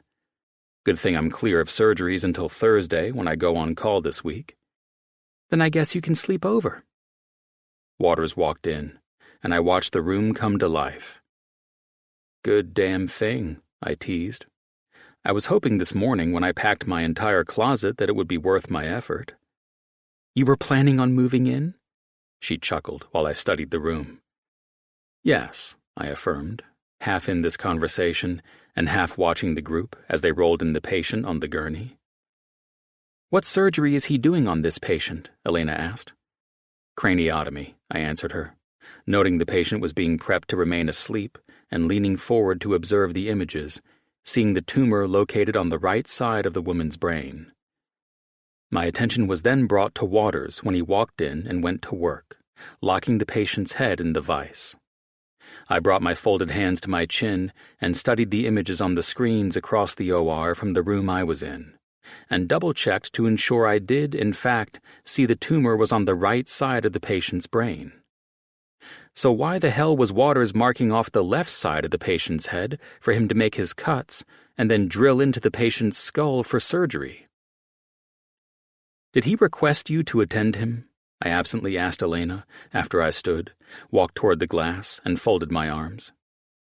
Did he request someone to brain map this patient for him to remove the tumor? No. I have no idea why he's marking off the left side either. Dr. Brooks? An intern said from behind me, as I was studying everything in front of me and discerning if Waters or another resident would stop the doctor from cutting into the wrong side of the patient's skull. Is he going to do surgery on the... Oh my God, 3 people said as I hit the button to communicate with the room. Dr. Waters, stop the surgery immediately, I said through the intercom that led into the room. The fucker had his music blasting and couldn't hear me. This man's head was in the goddamn clouds. He was too busy showing off for the observation room instead of focusing, and he was about to perform surgery on the wrong side of his patient's brain. The only way to stop this, and stop this fast, was to bust into that OR before he could drill into the skull. I had to de-sterilize that fucking work environment, and that would force him to stop. With me not scrubbing in and entering the room, it would do just that. "Dr. Brooks!" I heard him say, startled and his mouth muffled from practically inhaling his mask after I rushed into the room. This is no longer a sterile environment," I practically growled. "Put the shit down and pray to God that you didn't make a cut." "This is my OR, and you're in violation of a sterile operating environment. You've lost your mind, Dr. Brooks." "Turn off the goddamn music," I shouted, Waters and I screaming over it like we were both madmen. "Have you made any cuts on this patient?" I'd never been this pissed off before in my fucking life. He was really and truly about to operate on the wrong side of his patient's brain, and no one was paying attention except for the interns in the observation room and me? "No incisions have been made. I was about to begin my surgery before you ruined my sterile—" I looked at the anesthesia crew. "Please carefully bring the patient out from under anesthesia. We won't be doing this surgery today." I looked at the residents. "All of you are on administrative leave and will return in a week when you report to training. It is obvious you all did not see the massive mistake Dr. Waters has made." They left without arguing, though I did see the horror in their faces when they eyed the CT scans, MRIs, and computer model that showed the tumor wasn't on the side Dr. Waters was seconds away from cutting into. I looked to the rest of the staff in the room while Waters remained silent. "I want this OR clear while the anesthesia team continues to wake the patient safely." Then I looked at Dr. Waters. "You will wait for me in my office. You'd better have a damn good excuse as to why I saw a fucking brain tumor on the right side of the brain from that observation room and you were prepping to cut into this patient's left side. Dr. Brooks, I'll see you in my office after I've assured the family their member will be fine and the operation will be pushed out." After the chaos of ending a near-catastrophic event that could have caused crippling effects for the poor patient who was in the care of this surgeon, I left the room and went to speak with the patient's family. The patient was Betsy Kilmore. She was a female who was 32 years of age and the mother of 3 boys, ages 4, 2, and 10 months. This patient was the wife of Luke Kilmore and the daughter of John and Peggy Johnson. I could go on and on with what I'd learned, speaking with her highly concerned family and informing them that we were forced to cancel surgery until further notice. These names ran through my mind, knowing they were so close to dealing with the worst nightmare a family or patient could suffer from: a botched fucking surgery. They would have sued the shit out of this hospital for malpractice, and when they won that case and were awarded shitloads of money, none of it would fix anything. If Dr. Waters had gone forward blindly and operated on the wrong side of the patient's brain, as he was intending on doing just moments ago, their lives would be changed forever. There wasn't any amount of money out there that could give Betsy back what this doctor would have taken away. When I walked into my office, I was calmer and more collected than I'd imagined I would be after what I'd witnessed close to an hour ago. Dr. Waters turned in the chair he'd been sitting in. "Doctor," he started, but shut his mouth after he looked me in the eye. "From the brain and from the brain only arise our pleasures, joys, laughter, and jests, as well as our sorrows, pains, griefs, and tears," I said, slapping Dr. Waters' file on my desk and sitting in my seat. Hippocrates. It seems you know your Greek physicians, I answered Dr. Waters. It also appeared today as though you must admire the man so greatly that you would treat your OR as if you were living in the same barbaric, surgical times he was forced to live through. That's not what I was doing, and you know it, he mumbled. I'm not getting into what the hell you were doing, because what you were about to fucking do was ruin someone's life, I said, angrier than before after hearing the man defend himself. He should have been scared as fuck, completely shaken up after what he'd almost done. Instead, I was listening to an asshole defend himself instead of concern himself with his patient's well-being first. Listen, he cleared his throat as he tried to sound more professional. It was a mistake. I'm glad you caught it. Glad. I stared at him with disgust, repeating that word flatly. I watched the man and then let out a breath. You know the old saying, there are some doctors that make mistakes, and then there are some doctors that are good at burying them? I said through gritted teeth, referring to doctors who've killed their patients, and those fucking mistakes went 6 feet underground. That's not how it was. I'm not one of those dirty and twisted doctors, and you know it. I know. It's obvious that you wouldn't have had the attention to detail that goes into being a serial killer. So, change my fucking mind. After knowing your record and then the shit I saw today, I would assume that you're a doctor who's good at burying mistakes. Or at least thinks he could be. And fuck you for that and everything this hospital should have gotten rid of you over 5 fuck-ups ago. But I'm sure those previous errors were all just mistakes. Watch your language. Excuse me, fucking mistakes. I exhaled. Better? Dr. Brooks. I ignored the pleading I sensed in his voice. Because of careless doctors like you, patients and anyone in general have a more heightened fear of surgery than they naturally would. Due to horror stories like what I almost witnessed today, they fear doctors. The good doctors who want to help end up having to go through hell and back to gain their trust. I narrowed my eyes at him. Your careless act is the exact reason I became a neurosurgeon and worked my ass off to get to where I'm at today. I relaxed my clenched fist. I ensure that when my patients go under my blade, my saw, my drill, even the fucking light in my OR, they are acutely aware that I understand how frightened they are. I know that they made a critical decision to place their delicate lives in my hands, and I don't take one single ounce of that for granted. I watched his knuckles turn white as he held his hands clasped together. Until now, I valued you as a member of this neuro division. You were a doctor who I believed was just as valuable to St. John's as any of the other greats who have come before us. Today, you've proven that you're an incompetent snake, and you need to be removed from practice. You will no longer work for St. John's, and I will ensure this goes directly into your permanent record. You can't take my license over an accident, he defended himself. I'm well aware of that, but after I'm done filing my report on the circus I witnessed, I don't think I'll need to worry about you having a license in the near future. You act like you're the be-all, end-all of surgeons, like you've never made a mistake in surgery. I folded my hands and leaned up on my desk. Do you know why I will not listen to music while I perform surgery, and I only turn it on when I've successfully finished? To celebrate, I don't fucking know. I prefer to hear my patient's heartbeat instead. Every time I hear that heartbeat, I'm in tune with the precious life that's in my care. I won't allow my mind to be distracted from each beat of their heart. It's a sacred thing for a patient to trust you with their life, Mike, I said. It's a dangerous thing when a doctor takes that for granted. Tell me something. How long have you been practicing? Almost 20 years. Same, I said, knowing it had almost been that long for me as well. Yet I still treated each patient the same as I did the minute I'd received the honor and privilege to practice as a neurosurgeon. And in all your years, have you lost a patient? Of course I have. Really?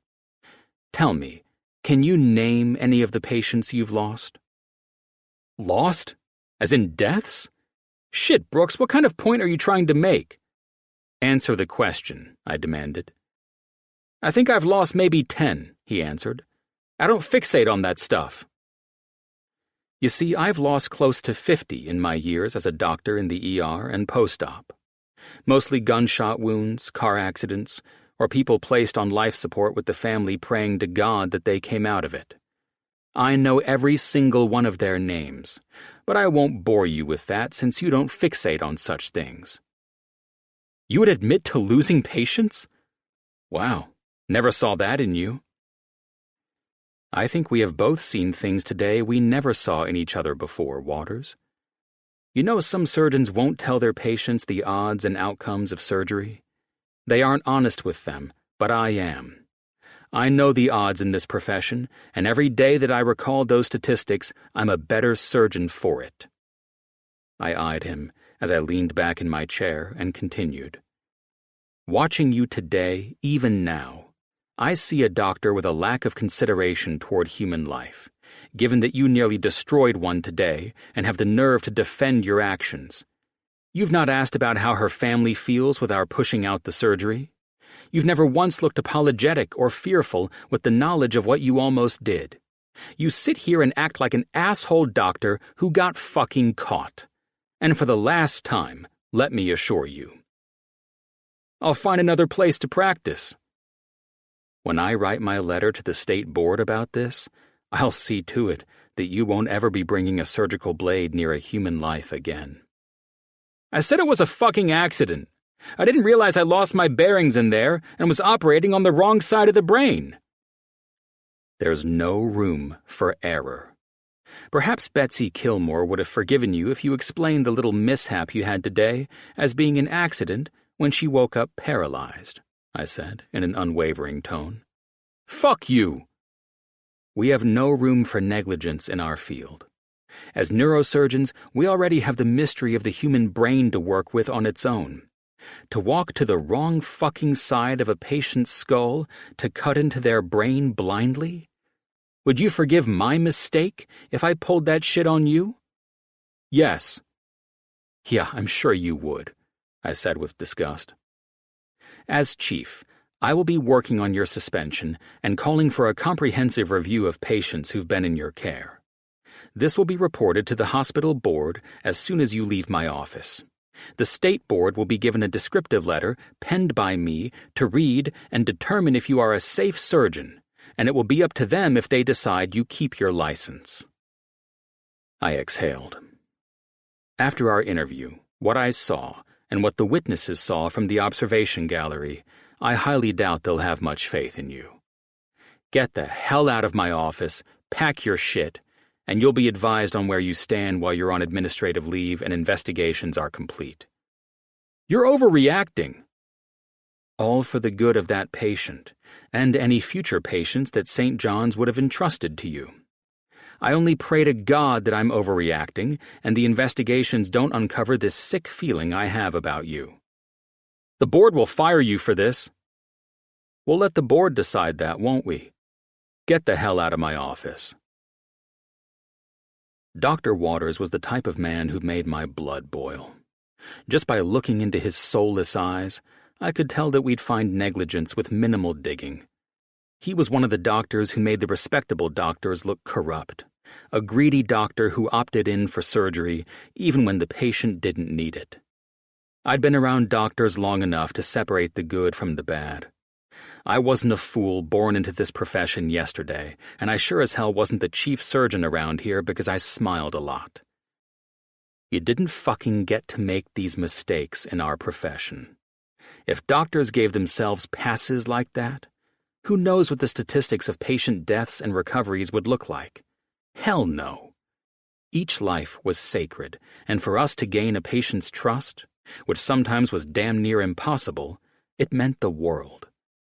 There were too many noble doctors out there to be in the shadow of dicks like Waters. Chapter 21. Elena. It had been a long day, to say the least, and it would have been exponentially longer if Colin hadn't stopped that surgery. He was quicker to act than the rest of us. He was out of the room and bursting into the OR before all of us observing in the gallery could fully grasp the gravity of what was happening. For the rest of the day, we all performed our duties as if nothing had happened in that OR. We tried to keep things business as usual, but gossip, of course, was flying. Little by little, whispers from the doctors, interns, and nurses started buzzing. The first rumor I'd heard was that Colin had gone above the hospital board's head and independently fired that asshole doctor. Then, the senior staff started killing those rumors as quickly as they started. It turned out that the doctor was suspended from performing any further surgeries and was placed on administrative leave pending an investigation. I expected Colin to be done with work by the end of the regular workday, but I saw that his office door was still closed, and Justine, his interim secretary, stated that he'd been on a conference call since he returned to his office. "Can you let Dr. Brooks know I've gone home for the day?" I asked Justine after pulling on my wool coat. She gave me the same smile everyone had been giving me since Colin made it perfectly clear we were dating now. Colin preferred to be open about our relationship instead of dealing with gossip that might come out of us spending the weekend together, and future weekends together. And I trusted his judgment, even though it made for a few awkward situations. I could have avoided talking to Justine at all, but I didn't want to interrupt him with a text just to tell him to meet me at my place, if he was still in the mood to come over. Little did I know, I wouldn't have Colin over at all this week, and by Thursday night, when I learned he was out of his spinal surgery and sleeping in his office before he started his 72-hour on-call tonight, I had to check on the man. It's not like he was avoiding me. It was just a busy week. Our schedules didn't line us up to see each other, and Colin was spending his after-hours time going over what had happened with Dr. Waters with the board. I unlocked the back door, knowing that the staff all had left for the day, and turned on a light so Colin wouldn't think some creep was lurking in the office halls. Good God, where was he asleep? At his desk? I tapped on his door and then opened it, seeing his desk lamp was the only light on in his room. I glanced around. "Colin?" I said, wondering if he was hiding somewhere behind the two doors that led to other areas in his office. The one to my left opened, and he ran his hand through his messy hair. "Hey," he said, "where the hell have you been all week?" He crossed the room in fresh scrubs and his $1,000,000 smile. "Just walking around offices looking for where my boyfriend's been hiding?" I teased, as I wholeheartedly welcomed his delicious fragrance and hug that swallowed me up. "God, I've missed you." "Get in here," he said, pulling me into a room that blew my mind. "What the hell is this?" "This is the reason I can live in Malibu on the beach and not stay at a hotel to get some sleep before a long shift." "You know, my place is only 20 minutes from the hospital." He brought me into an area that was practically a studio apartment. He had another desk along the wall to my left, a sofa under a window to my right, and a twin-sized bed across the other wall. The curtains were made of blackout material, and it was the perfect little hideout for any doctor if they were pulling long shifts. "Well, I wouldn't have had time to run to your place, make up for not fucking my lady every night this week, and then get back in time for my damn phone to start blowing up with emergencies." I took his face in my hands. If the guy had a long week, which I knew he had, you would never know. "You need to get some sleep. I'll see you on Sunday morning if you want to come crash at my place." I stopped. "Wait, I won't be there. I promised Dad I'd head up to his place this weekend. So I'll have a key made. Seriously, unless I break up with you, just come stay at my place." He eyed me. "This Sunday you'll be at the ranch in Malibu?" "My brother isn't helping worth a damn to organize the house." "Is this what our relationship is now?" He grinned, taking my hands from his face and kissing my fingers. "You and me unpacking on the weekends?" "You're sleeping," I said. "I know you're going to be busy as all neurosurgeons are when they're on call." "I'm sleeping." He arched an eyebrow at me, then cupped my ass. "With you?" "Listen up. I'm leaving now." I went up on my toes to touch my lips to his.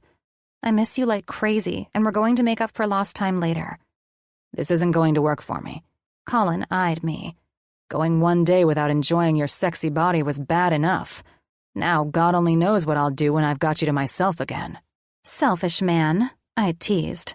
Get some rest. I'm sure you've eaten, but if not, I'll run out and— Colin's lips captured mine, cutting me off mid-sentence. How the hell could I have forgotten the savory taste of masculinity that I devoured when I kissed him? Why did I forget that Colin's kiss was nothing less than intense and always spoke right to the body parts that pleaded for this man to go further?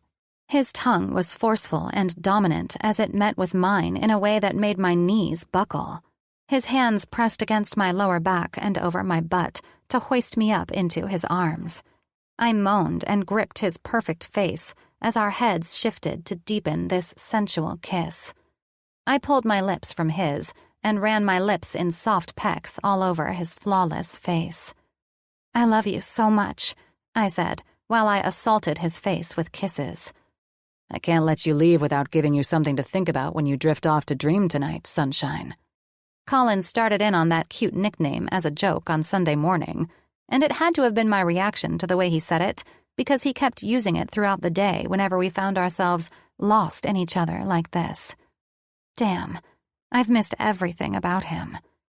It's always been a fantasy to have a hot doctor screw me in his scrubs, I said, pulling my face back and running my hands through his hair. I have to wear these damn things while we have sex? He eyed me with a curious look. That came out wrong. I laughed, my head spinning and my body aching now.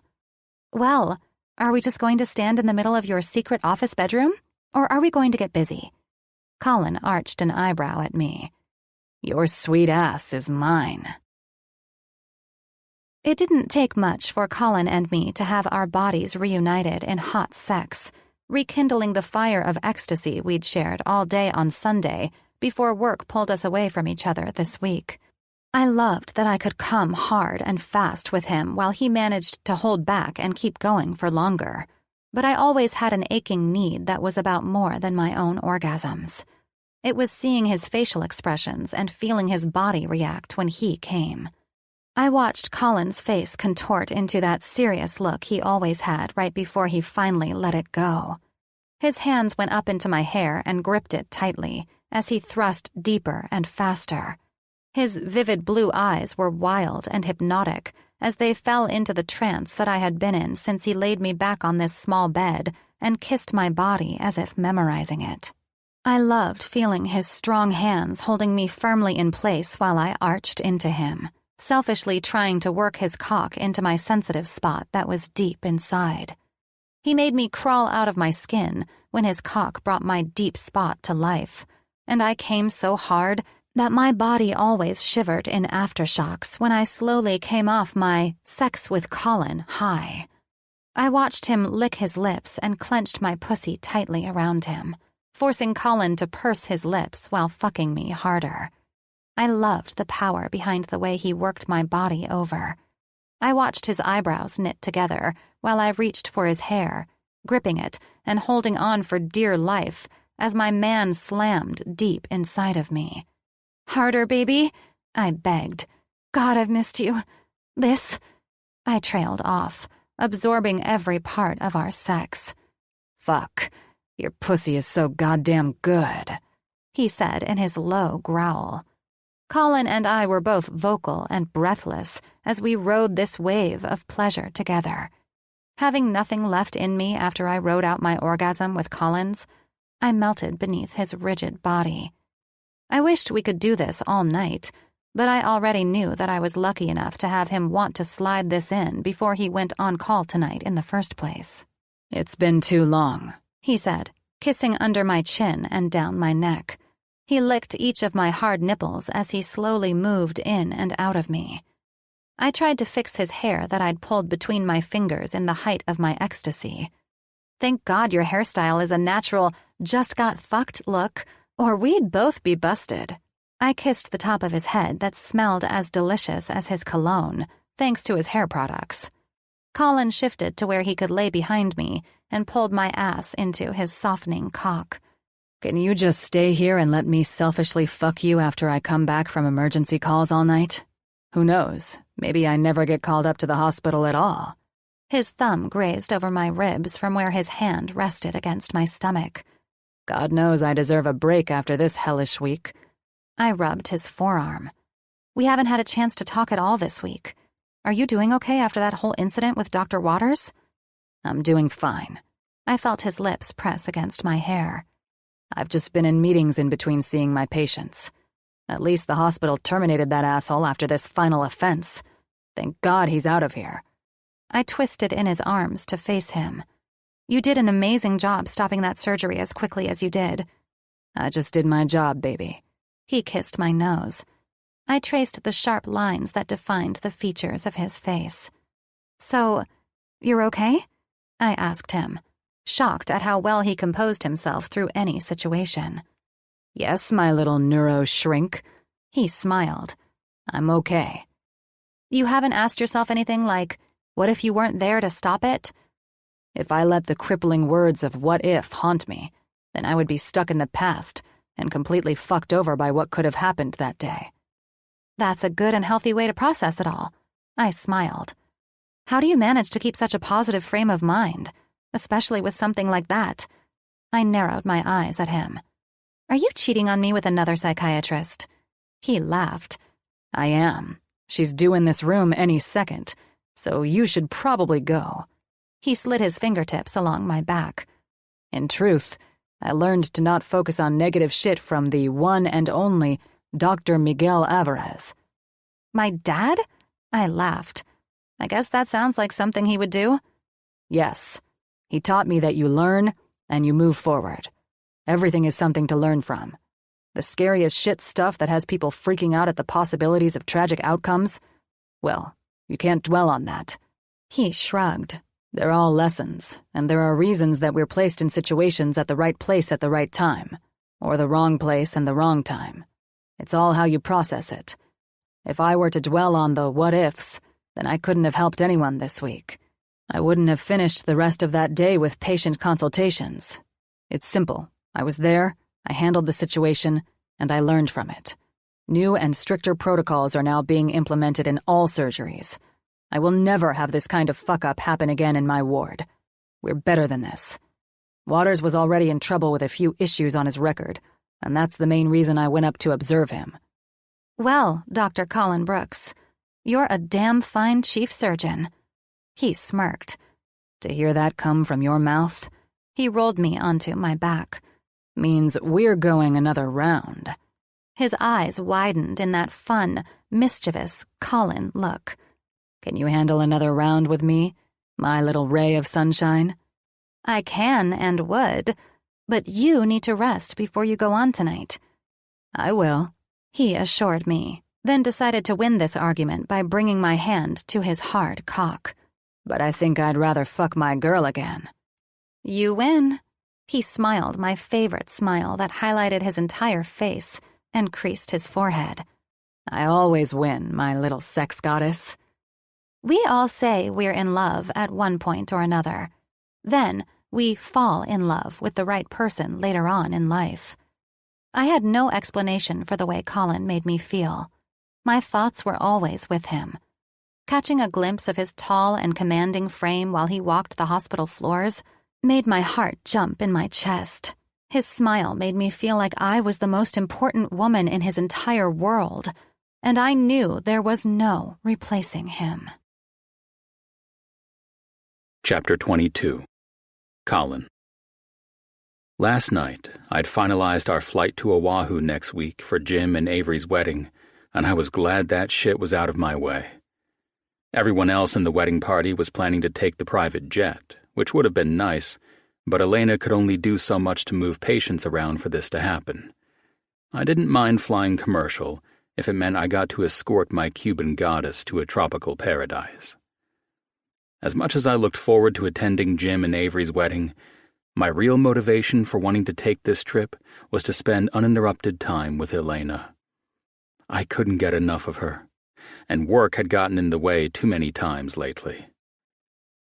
Today was Christmas morning, and we woke up together at Elena's condo. I laughed at this whole notion of us not wanting to be separated whenever we were fortunate to have time off, and I was grateful she felt the same way I did. "Merry Christmas!" Elena shouted as she walked out to where I waited for her in the living room. "You ready to do this?" "First of all, you look smoking fucking hot," I said, planting my hand on her counter. "And second of all, no. Why don't we stay at my place in Malibu and spend the day unwrapping each other and taking fuck selfies? You know, shit like that." "Fuck selfies?" Her eyebrows rose in humor. "That's a new one." "What can I say? I come up with good shit. And trust me, fuck selfies are a must." "You're full of shit," she played back. "Let's just stay at my house." I cringed at the idea of heading to my mom's house for Christmas dinner. No matter how much I loved the woman, it was not something I wanted to do. "We can go to your dad's place, and then we can spend the rest of our holiday at my place on the beach." Her eyes narrowed funnily. "You made it perfectly clear that not only did Jake prank me about you saving brown trees for Christmas, but you've also never even decorated your place before." She smiled, her black strapless dress pushing her cleavage to perfection. "What are you not telling me?" Ring, ring, ring. I checked my phone. It was Mom. "Well, if it isn't my ever-loving mother, calling to make sure I show up to her festive activities tonight. You know, Elena doesn't want to go," I announced when I answered my phone, making Elena's eyes nearly bulge out of her head. "Oh no!" my mom responded. She knew I was always full of shit, but she probably believed me anyway. "I know. It's so disappointing," I sighed. "She said it's all too much too fast. You having all of those elite people over there, she's the odd man out. She hasn't stopped going on and on about this for hours." "Colin Michael, stop teasing your mother." My mom laughed, knowing I got most of my crazy personality from her. "For heaven's sake, I hope she knows what she's getting herself into with you." "Oh, she knows all right."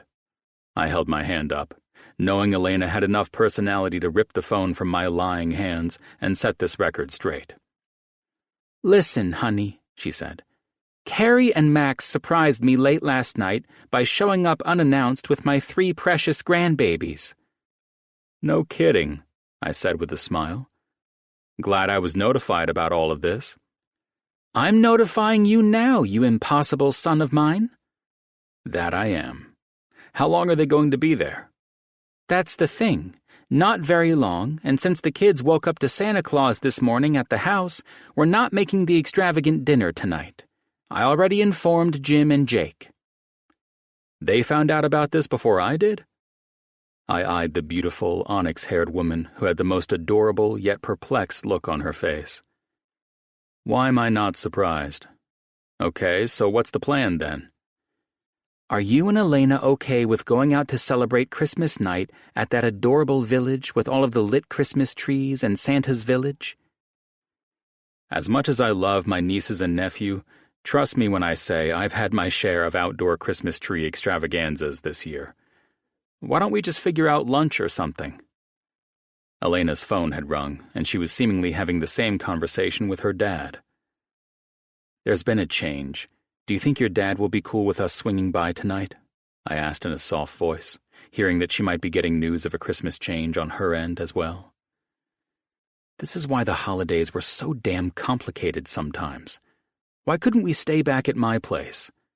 Hell, I should have swept Elena's ass out of here, and then we wouldn't have had to deal with parents and their confusing plan changes.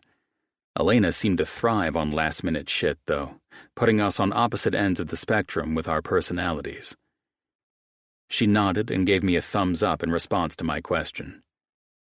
"All right, a thumbs up from Elena says we're a go for Christmas lunch with my sister, Mom, and kiddos." "And Max." "Max is a douche," I teased. "I can't wait to see you," Mom laughed.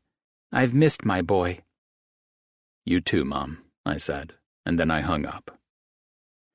I thought about all of the things I wanted to do with Elena in this strapless dress as she giggled and laughed on the phone. If I could get away with it, which I might. "Colin!" Elena batted my hands away from running up the sides of her thighs as I kissed along her shoulder. "Don't!" she whispered. Like her teasing laugh was going to kill my heart on and the desire to fuck my girl right here and now. Unfortunately, it just pushed Elena to pop off the phone much faster and turn back to me. Her eyes looked like the devil, the bad kind, hidden behind some bad joke she was about to deliver. "I'll go first. My sister and brother-in-law flew in last night with the kids," I say slowly, wary of what the hell Elena was about to tell me. "And so I'm glad you agreed to Christmas lunch, since my mother canceled her usual dinner party where a bunch of assholes get drunk and—" I stopped. "What the hell is it? Your expression is making me nervous." She bit her bottom lip. "You're only allowed to give me that look when you want me to fuck you senseless," I said. "Well, the good news is this. Both of our families made us switch our times of visiting them, and so that part works out perfectly. Let me quickly emphasize that I'm not a good news, bad news kind of guy, and God help your patience if this is how you deliver news to them. What's the bad news?" "You're going to meet my older sister, Lydia, but that's not all." She stopped, and I knew an Elena giggle was on its way to bubble out of her merry little heart. "There's nothing wrong with being prematurely judged," I challenged. "Then this next part won't be so bad after all." "Spit it out." "Lydia has arranged this big ordeal, apparently, and all of our friends will be there. She's planned to throw Dad a housewarming party and Christmas party all in one night at the ranch. Caterers and everything." She realizes that he moved out there to get away from the madness, right? She can be quite the bitch, and that's putting it nicely. That's putting it quite harshly, coming from the sweetest woman I've ever met. Should I be concerned about this woman? "No." She laughed and grabbed my hand. "Turns out we both have sisters who wanted to surprise our parents this Christmas." "Well, my sister has made my life easier." I smiled and nuzzled my lips against her neck. "Your sister found a way to complicate it again." "She sort of goes all out. So much so that I've been known to leave these parties, which are typically reserved for New Year's Eve, and no one noticed my absence." "That's shocking in and of itself. However, I'm glad about that. This way, they won't notice us slipping out when the night escalates into drunken people gossiping about their cheating spouses over champagne." "Oh shit," she covered her laugh. "How do you know that? Have you been spying on these parties my whole life?" I shook my head. I grew up with these same lushes, overindulging at parties since I was old enough to remember. I smiled. "That's it. All of our cars have suddenly broken down at my house." Elena danced around the Malibu place with a cheerfulness I should have expected from her, and I loved the fact that she approved of the place. We were about 15 minutes down the road from Jake and Ash's house, so we stopped there to give our Christmas wishes and John's gift before going to my mom's place.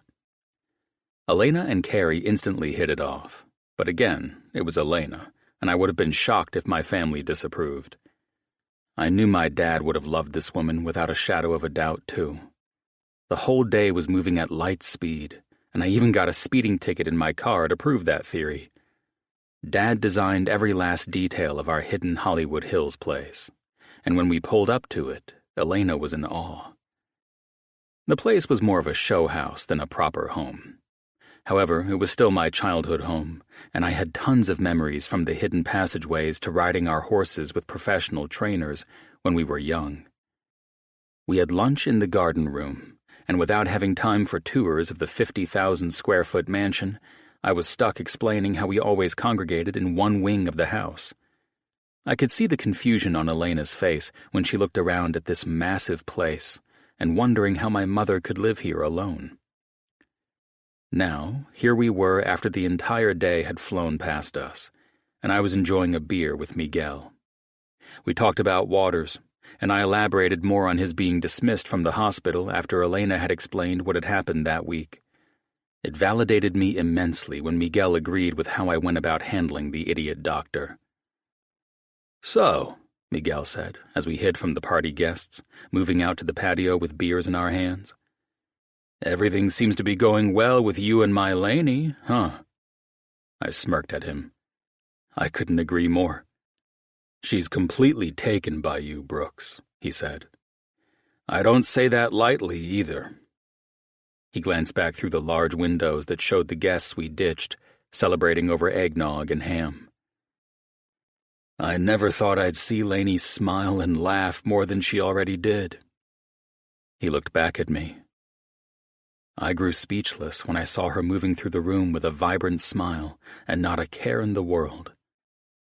Damn, I was speechless. Literally.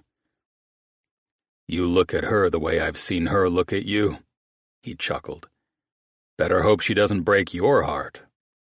His forehead wrinkled the same way Elena's did when she was wholeheartedly humored. No kidding.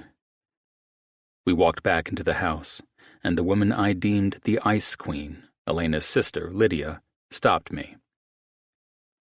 I swear, I think Elena must have stolen all of the family genetics of cheerfulness, I said, when the slender woman with black hair, red lips, and glowing green eyes met me as Miguel left me to fend for myself. Now, is that a thing to say to someone you hardly know? Gee, I exhaled. I was wondering the same when you insulted my best friend and me by mentioning you were pleased your sister brought one of SoCal's most eligible male sluts to your family party. Didn't seem to bother Elena. She arched that sharp brow at me. Tell me, Colin, does Elena know about your past with women? I'm sure she watched whatever it appears you watched in that documentary. And if she hasn't? I did a little Googling. You're certainly no saint with your little Billionaires Club joke of a life, and even if my dad thinks you're a good neurosurgeon, it doesn't mean you're good for my sister. I think Elena and I have figured out that we're both good for each other, I said with a smile. In fact, we're in love. I thought I'd taunt the probing older sister who I'd seen talk down to almost everyone tonight. In love? She scoffed. Something tells me you don't know the meaning of the word. Listen, Mr. Brooks, I love my sister dearly, and I will not stand for her to be played by you. Then I'll save you the trouble because I have no plans of playing her. We'll see. If you knew what was best for my Lainey, you'd turn her loose to fall for a man who won't hurt her like my dad hurt our mom. Aside from that, I do know Lainey comes from money, so it's quite obvious why you, being in that Billionaires Club, would feel safe using her for yourself. I don't think there's anything you can say that would change my mind about you. That caught me off guard. I won't respond to that. I will tell you this. Elena is the love of my life, and I will not hurt her. I'm sure you won't. She fake smiled as soon as Elena linked her arm into mine. Good evening and Merry Christmas, Dr. Brooks. I looked at Elena's brilliant smile and was tossed with emotions of anger toward her sister for even considering that I'd hurt this beautiful soul, who'd made this past month of being with her feel like it had been years together. What's wrong? Lainey frowned. It's good. I was numb because what if that woman was right? Fuck no. She wasn't right. She was a goddamn witch or something and got into my head. Elena pulled me out of the room and into her father's downstairs study. Colin, what the hell did she say to you? You look like you've seen a ghost. I smirked. You know about my past. You know I was a complete asshole who dated chicks for my own selfish reasons. You know I am not that man with you, right? Elena looked angry and humored all at once. I know you're the best man I've ever met. Lainey, I'm serious. Your sister made some great points, and I've been so caught up in making sure I had you for the rest of my life that she brought some things to my attention that I need you to know are not even close to being fucking true. Avery and Ash. She readjusted my tie. Well, let's just say we girls talk. I know all about that silly name that your drunk and sexy butt got you and those 3 guys labeled with. I know there's something more between us. I feel it more and more every time I'm with you. Sheesh, she laughed. Don't let Lydia into your head with her big-shot lawyer stuff. I need you to understand. You're the love of my life. Your sister seems to have other plans, though, and I don't want to drive a wedge between you two either. The woman hates my sorry ass." Elena got that mischievous look on her face and walked over to her father's desk, cut some string, and walked back to me. "Give me a kiss." I didn't hesitate to rejuvenate my mind and soul with feeling the softness of her lips. "Much better." "Good," she smiled. "Now, are you ready for something wild and fun?" "Are we leaving?" I practically begged. "No, chicken, we're not. We're proving a point. Come on."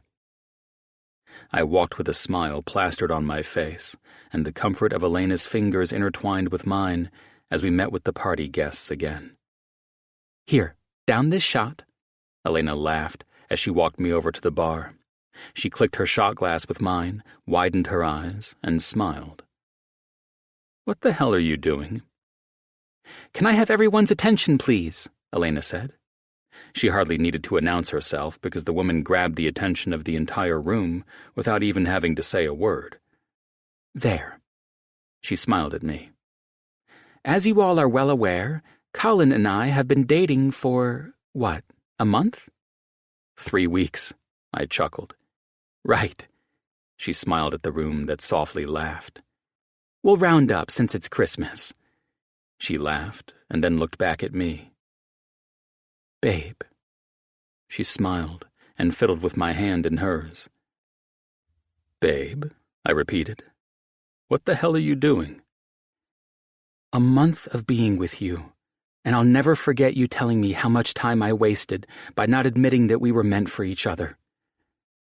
You were right." Her radiant bronze eyes peered up at me through thick lashes. "I can't go another day without telling you that you're the man of my dreams. You're the man I will," she gave me a playful smile, "spend the rest of my life with. So I have to know something. Will you make me the happiest woman in the world by completing what we started and making sure that I'll always be the one you'll love? No other women, just me and you." The room disappeared, and it was just me and this beautiful ball of Christmas cheer. "Lainey, you know there will never be anyone but you for me. I'm in love with you. I even serenaded a damn brown tree and brought the stupid thing to my beach house just to see that smile on your face and hear the laugh that sparks more to my heart than anything else has in the world. You're my fucking treasure and my heart," I said, when I saw a tear slip from the corner of her eye. "Marry me, Dr. Colin Brooks. Make me the luckiest woman in the world." "Lainey," I said, biting my lip. "Don't you dare tease me with a prank like this. You've been spending too much time with Jake and me." I glanced up to find my eyes trapped by the beautiful ice queen who hated my guts and would probably put a hit out on my ass after this. I shook off the woman's evil green eyes and looked back to the safety of my stunning Elena. "You know I'd get your brother a marriage license online in a flash and have his ass marry us." I winked over at Stevie, who was throwing Elena's phone and had been laughing and videoing this whole episode. "I would marry you here and now if I knew." Elena's hands framed my face, and she kissed me in front of God and everyone.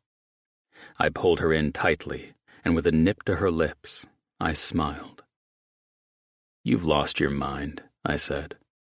"Let's go home. We'll call your dad and apologize for—" "Marry me.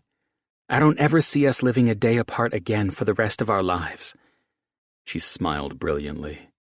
"You promised me already that I had met my future husband the first night we danced together. I didn't believe you until recently, but you were right. When the heart wants, it wants." "You, Elena Alvarez, are asking me to marry you? And you're dead serious? With a bunch of drunk people," I eyed her sister, "and an ice queen as your witness, that you want to spend the rest of your life with me as your husband?" She did that nod and biting her bottom lip thing that made me want her up against the wall and crying out my name in ecstasy. But God, this was sincere. I think. I sighed. Well, I don't have the ring I was hoping for because I didn't realize today would be the day my girl asks me to marry her. Elena took out that slender piece of rope string and wrapped it a few times. You told me once that you don't live in a world of what-ifs, and I'm not about to wonder what if I never asked him, she said, before tying it in a knot around my left finger. There, we tied the knot and everything. What if I said no? I winked at her playful smile. I'd call your bluff with a long, tasty kiss, and then you'd say yes. I laughed and held her close. You'll never stop amazing me with your crazy antics, I said. I love you, and I love my string ring even more. So yes, my little ray of constant sunshine, I'll marry you, and without a second thought. I wiggled my fingers for her to observe the ring she made, and one that I inwardly swore to myself that I would never take off. This crafty little ring will stay right here, she announced to her sister's arched brow of judgment. You can take it off when we both tattoo our real rings on our fingers. That way, you'll be married to me for eternity. Her laugh after that was the only thing that helped me survive the chaos of congratulations. Watching the Ice Queen melt when the attention of her big shindig had turned into a celebration for her younger sister, the happiest and most beautiful woman in the room, that was just a bonus. Still, we found a way to give the woman back her night when we left after the guests consumed more alcohol and Elena's brother hit the DJ scene. All of that just to prove a point to your sister? I asked as we flew down the road to get onto the Pacific Coast Highway. Jesus Christ, I can't imagine how your father handled you two as you grew up. I've never done anything in my life to try and prove a point to her. I actually proved a point to myself, she said, taking my hand to her lips and kissing it. I wasn't joking. I sincerely want to spend the rest of my life with you. I hope you know I wasn't kidding around. I just hope you're not drunk, and you'll remember this when I hold you to it tomorrow. That and your brother was videoing the thing, so good luck backing out now. I know. I handed Stevie my phone. She laughed. No, I'm not drunk. I don't get drunk around strangers, especially in my dad's house. I'm dead serious. I want you to marry me. The proposal was probably goofy, but it was fun and livened up a boring party. I braced the back of her neck and pulled her over to kiss her. Baby, you're the best thing to ever happen to me. Your sister is probably going to kill me in my sleep, but at least I die a happy man, knowing my lady loves me enough to spend the rest of her life with me. And for that, I smiled at her. Yes, I will marry you, and after we get past this next upcoming wedding ceremony that's now in my way, we'll work on me finding the words to honor you and properly propose to you. Hey, my words were perfect. She playfully punched my arm. So, you don't want the ring? I winked at her. No, I want the tattoo rings, she laughed.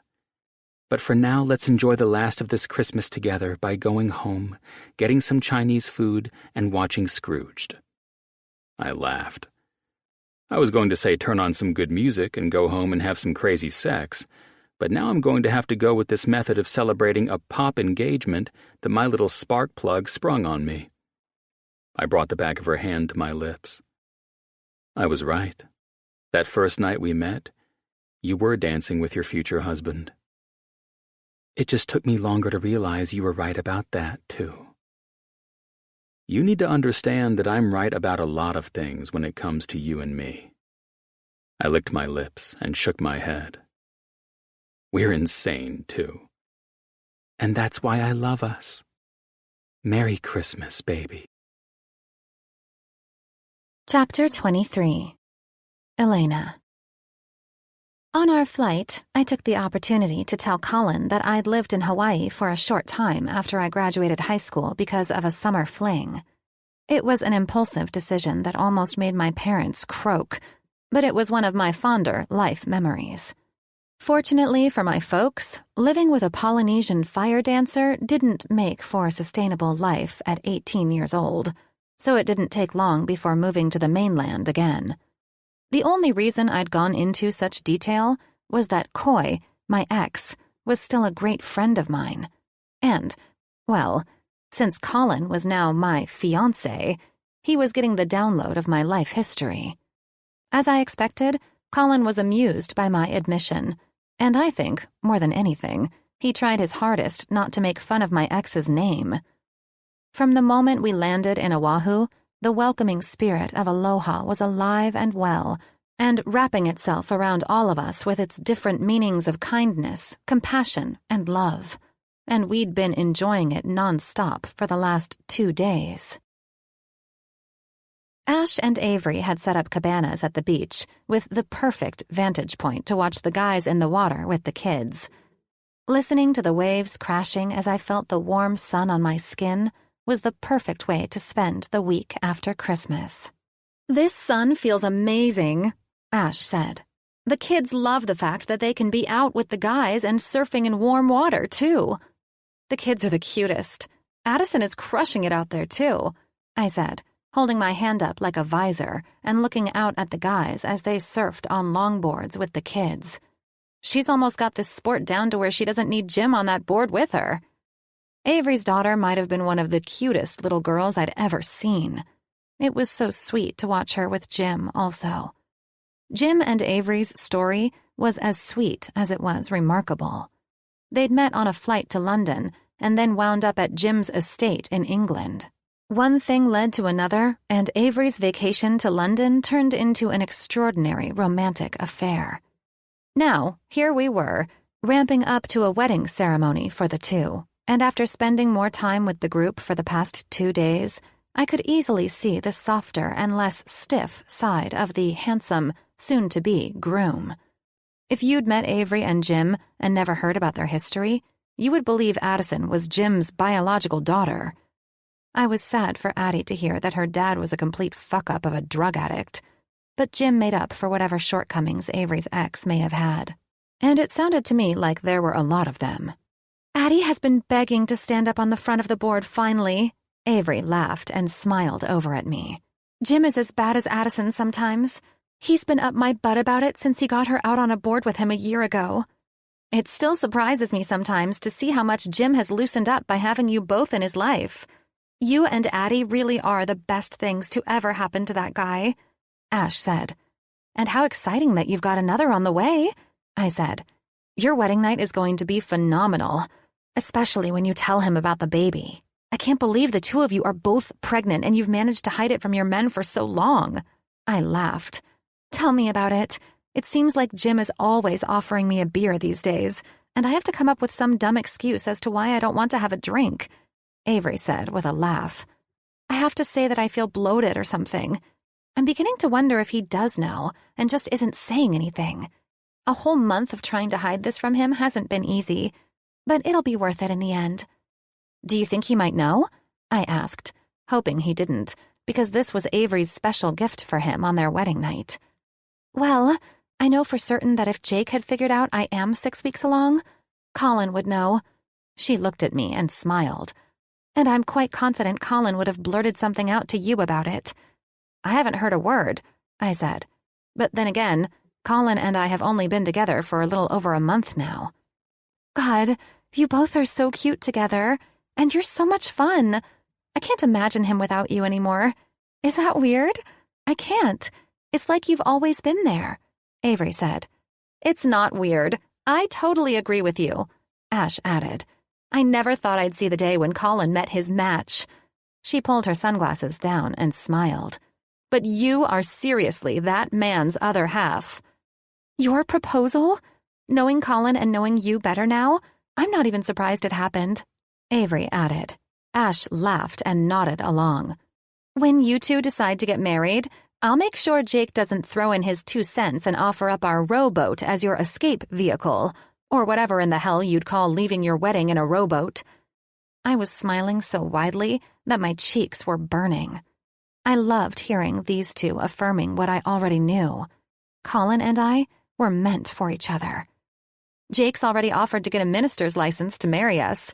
I bit my bottom lip, trying not to laugh when Avery and Ash lost it over that idea. "Guess you two haven't heard about that one?" "Those two," Ash said. Then she looked at me. "I promise I won't let him go through with that. Good God, those two are too much." "Back to the wedding at hand," I said. "Mine and Colin's isn't happening for a while. I didn't even want to bring it up because this is your wedding week, Avery. I told Colin to keep it to himself. But I guess that was a tall order for that guy." I arched my eyebrow, sat up in my lounge chair, and turned to face Avery and Ash. "So let's get down to the real business here. Your wedding details." Avery nodded and sat up more in her lounge chair. "Well, we're just doing the beach thing. I searched up a neat gift of Polynesian dancers to do a show for all of us, and then a Hawaiian woman to do the bridal dance, or whatever that's called, for Jim to see. I'd done my fair share of entertainment with my ex to keep the money coming in so I could spend my entire summer in Hawaii, so I knew that this dance was beautiful and romantic, to say the very least. "Okay, I told you guys how I used to do the hula shows for that hotel, right?" "Yes!" Avery's eyes brightened. "Oh my God, you should do the dance. Have you done it before?" "Yeah, I have," I said with a laugh. "It's the easiest thing to learn. So what if I teach you the moves and you dance the dance for your husband? You guys are going to get seriously wild in that room when you learn the dance and reveal that he's about to be a father again, all on the happiest day of his life." Ash laughed. "Thank God he rented out that mansion place with the private beach for you two. I can't even imagine the screams and shrills of ecstasy." She trailed off while we all laughed together. "What do you think? It's super easy," I said, hoping she'd take me up on my offer. "I'll help you. Really, you have to do it." "I can't dance worth a damn," Avery laughed. "It's your dance for him. All he's going to see is your hips swaying seductively and your body calling to him." I smirked. "Ave," Ash said, "I think this is a badass idea. At least it adds to my value as your drop-in bridesmaid." "You're most certainly not a drop-in," Avery insisted. "In fact, here you are being super romantic, and I've meant to ask you for a different kind of favor. Since we've heard all about your adrenaline junkie adventures, I was hoping you could help me arrange a little payback for the groom and his groomsmen." "Payback?" I asked. "It's all in good fun," Avery said with a smile. "But Ash and I can't do jack shit because we're pregnant." "Pretty impressive how you both pulled that off at the same time, by the way," I added. "That certainly wasn't in the plan," Ash laughed. "I was planning to give it another year before we tried again. It turns out that fate always has another idea when it comes to the two of us. Regardless, both brothers knocked their girls up at the same time, and both are completely oblivious. Well, I have to know why our future bride wants some form of revenge on her groom and the groomsmen," I said. "The kayak thing yesterday?" She tucked her bottom lip between her teeth. "Oh," I laughed. "The whole 'this is boring as hell,' and then the guys starting some battleship kayak war with the paddles? Jake and I were the first to get dunked and rolled thanks to Jake and Colin locking oars," Ash said. "I have no idea how that didn't knock Colin and me out of the damn kayak," I answered with a laugh. "But Colin managed to right the ship, all while we looked like insane adults around families who kayaked like normal people." "We should have sat that trip out," Avery said. "We barely survived Alex and Summer's assaults." She grinned mischievously.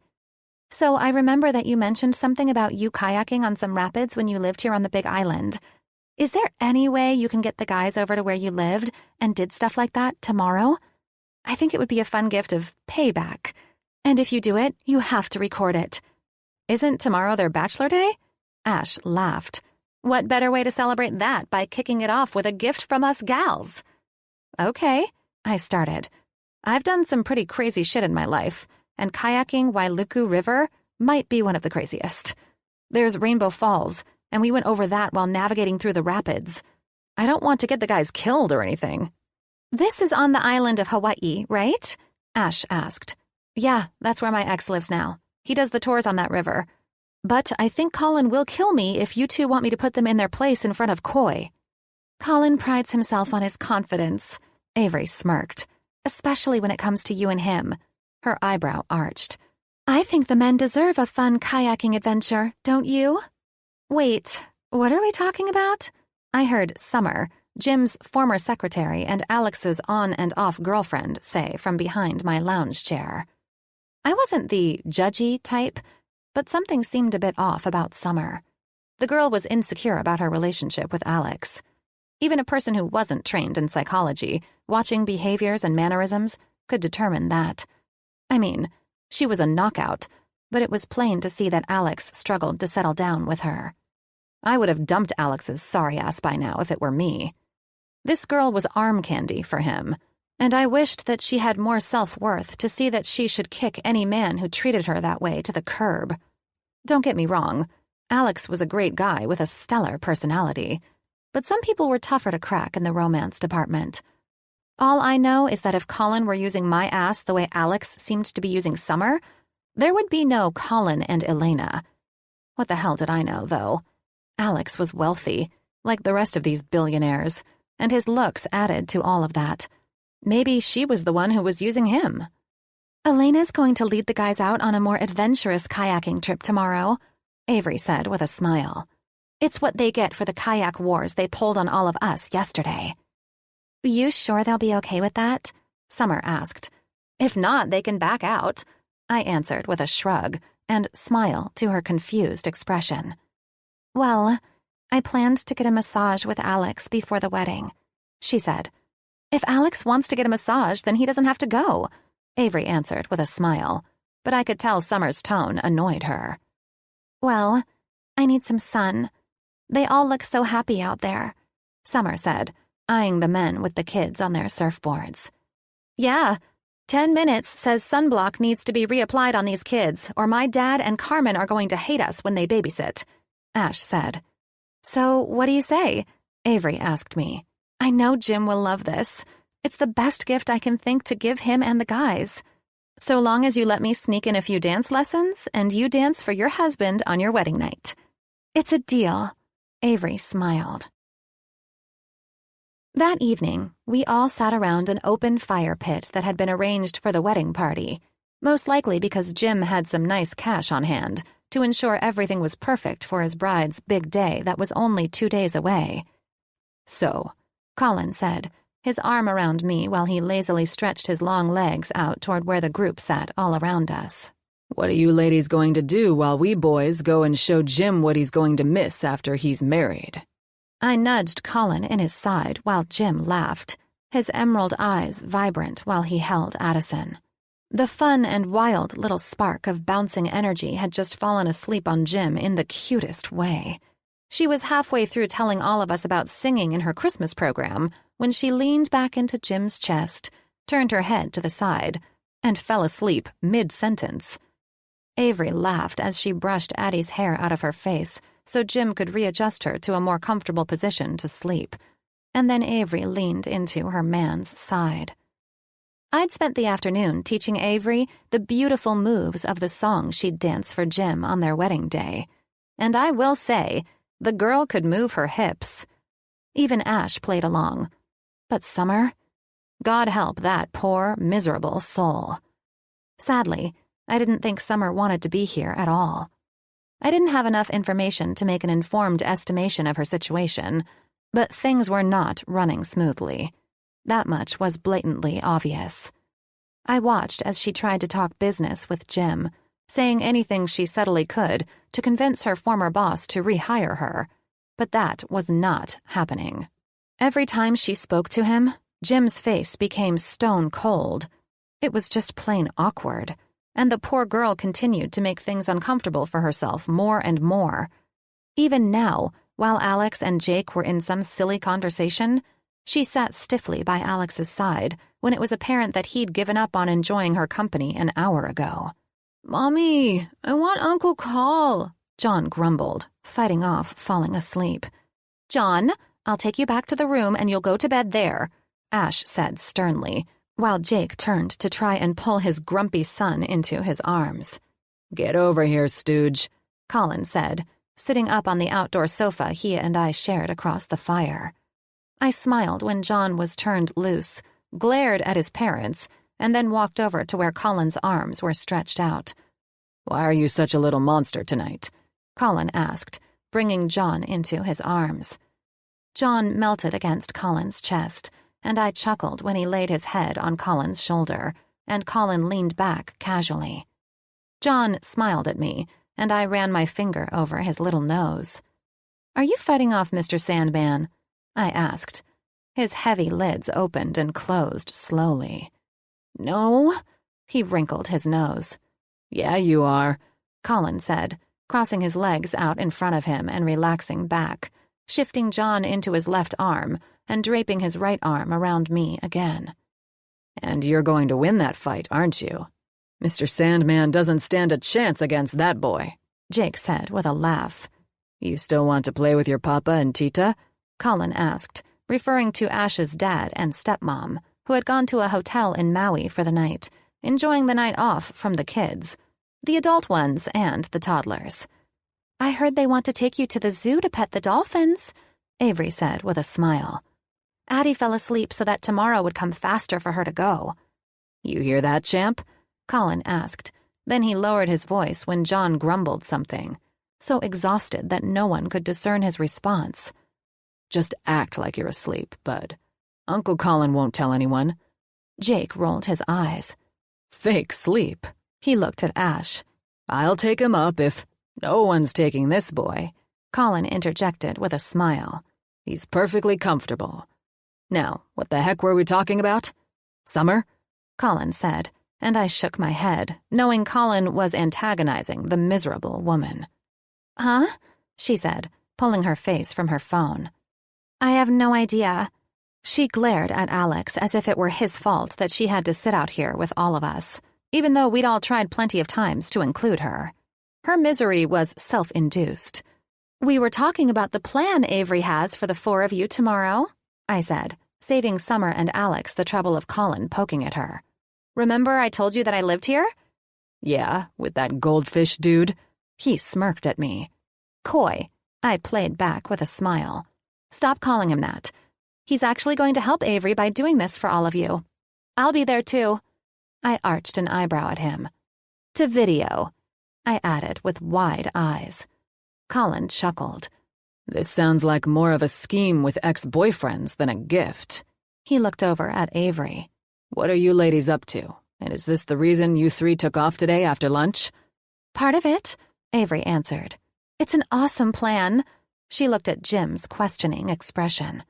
"We need you to get a hold of your luxury helicopter company or rent a helicopter to get to the Big Island." She smiled back at me while Alex and Jake's eyes darted around the group.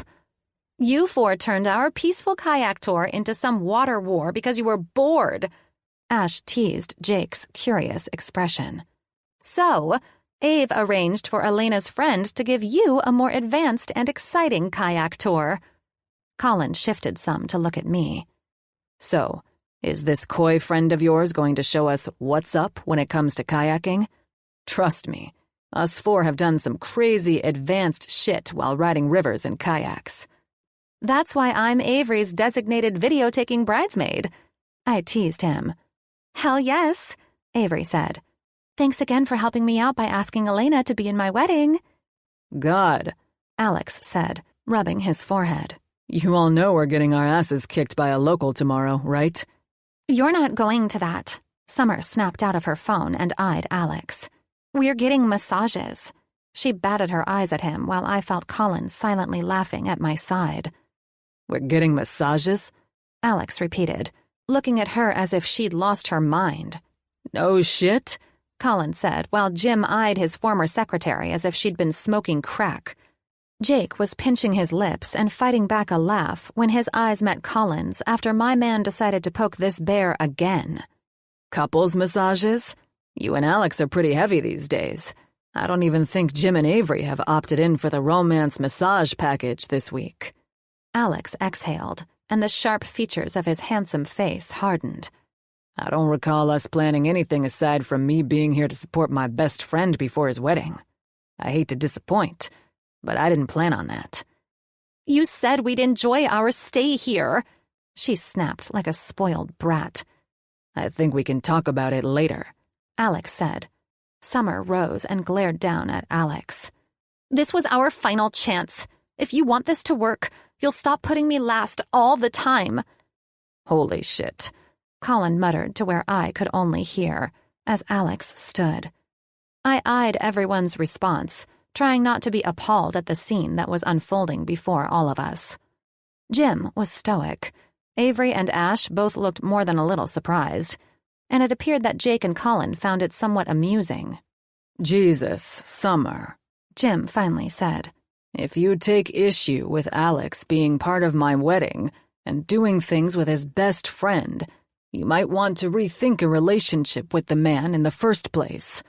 I warned you about my best friend a long time ago, and you never listened.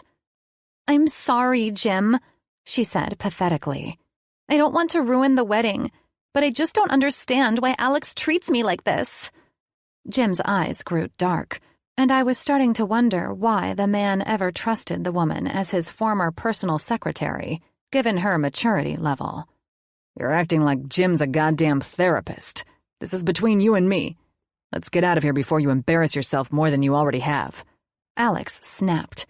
She folded her arms in protest of Alex's words. I couldn't believe I was watching a 20-something-year-old act like this. I would estimate that a person would have to possess at least an ounce of shame to avoid this exact scenario, and Summer was making it clear that she had none. No shame whatsoever. This is damn fine entertainment. She was your fucking secretary? Jake said to Jim with a laugh after Jake's laughter caused the woman to storm off, with Alex following reluctantly behind. She morphed into that after Alex crushed her the first time. She quit, and then I really don't know what the hell happened to her. She's acting like a bridezilla. Colin laughed. Poor Alex, man. He put himself back in this position. Jake added. Good God, sex with that woman better be worth it. Ash nudged Jake in his side. Really? She said flatly. It's the reason the man is with her, Colin added. Good Lord, I said, looking at Colin. Thankful Addie and John were snoring to show us they were sleeping through the guy talk about Alex and Summer's dire situation. Let's get back on topic. I'm fairly certain Alex won't be having a couples massage tomorrow, and that he'll get to work out all of his frustration while going over Rainbow Falls on our kayak run tomorrow. And poor Ave and Ash are stuck back here with Bridezilla, no thanks to Alex. Colin returned. Perhaps we all sit out this wild idea. You afraid? Avery asked, the group instantly refocusing and falling into casual conversation again. Is the bride of my best friend challenging us? Colin shot back. I know she is. Jim smirked. Well, this should be highly entertaining. Jake laughed. Wow, Jim, thanks to our fucking around in the kayaks yesterday, your bride has us riding the white in some kayaks while an ex-boyfriend helps. Jake eyed me. Guide the way. Yeah, we're so fucked, Colin said. I'll be going too, dumbass, I said with a laugh. Videoing, Jim added while the girls laughed. Perhaps next time we all don't act like we're teenagers with the ladies. It'll be fun, Avery smiled at Jim. Do you think you can get the chopper? That's going to be a tough one. They're set to bring back Ash's parents tomorrow. He leaned over and kissed her nose. It looks like your little scheming won't happen now. Bullshit. You own the company, Ash said. Call them because Coy said he's got all of you prepped to go on an advanced course at 8 in the morning. Colin took the beer he'd been nursing and sipped it, then looked at me. All right. He eyed me. We're down for this. And don't think for a second that if this backfires on us, we won't pay you back. Jake added. It's all in good fun. Are you boys afraid of an adrenaline high? I used to race down this river and ride the line all the time, I said. So long as Elena believes we'll survive my future wife's gift for all of us, then I'll call the pilot and arrange for a helicopter to bring us to the Big Island." He leaned over and kissed Avery. "Thank you," he said, then whispered something in her ear that made her laugh and blush all at once. "Well then," Colin eyed me. "I hope this coy guy can handle the fact that I'm pretty damn good-looking, and—" he sighed dramatically. "I, the man you proposed to spend the rest of your life with, will most likely kick his ass while kayaking in his local river tomorrow." "Getting a little jealous?" Ash teased. "This really will be entertaining," Jake chuckled. "And why aren't you and Avery joining us?" "If you didn't notice in your guys' stupid little kayak water war yesterday, Avery and I were barely figuring out how to paddle on calm water," Ash said. "Elena's the one who's done this before, and we want it on video, so that's why she's going. That, and she knows a local who can make such an exciting kayaking tour happen." "Aren't we so lucky?" Colin said. "God, sometimes I'm more afraid of these women planning shit with ex-boyfriends behind our backs than I am you and your pranks, Jake." "Nothing to worry about," I said. "We'll have killer footage for everyone to enjoy after we get back." "Careful," Jim added. "If it looks like it's too much fun, then Addie might want to try it too." "Nice try," Avery said, then started laughing. "You guys are terrified, aren't you?" "It's easy to see we pissed off you beautiful ladies," Colin assured us with a smile. "We know how this story ends, Ave." "The story ends when we reach the end of the 28-mile run of thrills, navigation, and excitement." "Awesome," Jake said. Now, all eyes were on me, but I didn't care. These guys were a blast, and so long as Coy made sure they were advanced enough through questioning them and giving a quick crash course on safety, I knew they'd love it. They seemed to be aching to do something wild, and Avery coming up with this idea was perfect. Hopefully, Alex and Summer would work out their kinks. Unfortunately, from the way Summer had behaved and Alex's complete personality change from the laid-back man I'd come to know, I had a pretty good feeling those two were over. And it wouldn't be Alex crying all the way to the airport, either. Chapter 24. Colin. We all knew we were seriously screwed today after seeing the looks on the ladies' faces last night when Avery revealed her precious gift of kayaking for her intended husband and his groomsmen. I shouldn't have been surprised that they'd get us back for being dumbasses when we turned what was supposed to be a romantic kayaking trip into a war of flipping boats. Now here we were with my little sunbeam of aloha love, who was walking at my side with her chin up and her smile brighter than the Hawaiian sun. Elena held my hand as a vehicle pulled up with numerous kayaks strapped down in the back. If it isn't the goldfish ex-lover. "Is this the ex, and should we be worried?" I whispered after a man who was shredded with muscles and tattoos stepped out of the truck. "Laney girl?" he questioned after peering around his open door. "Get your ass over here." Elena glanced up at me with a smile. "He's a great friend, and you're going to love him." "I already do," I smirked as she took off to meet her guy friend. "This guy is going to fuck us up, isn't he?" Alex laughed. "You know, you're half the reason Av could pull this off. All of this shit to get some time alone with Laney, and look at us. We're at the mercy of a local and getting ready to kayak down rapids." I didn't expect she'd had an ex out here, and I certainly didn't plan on the ladies scheming behind our backs, I answered. Jim laughed.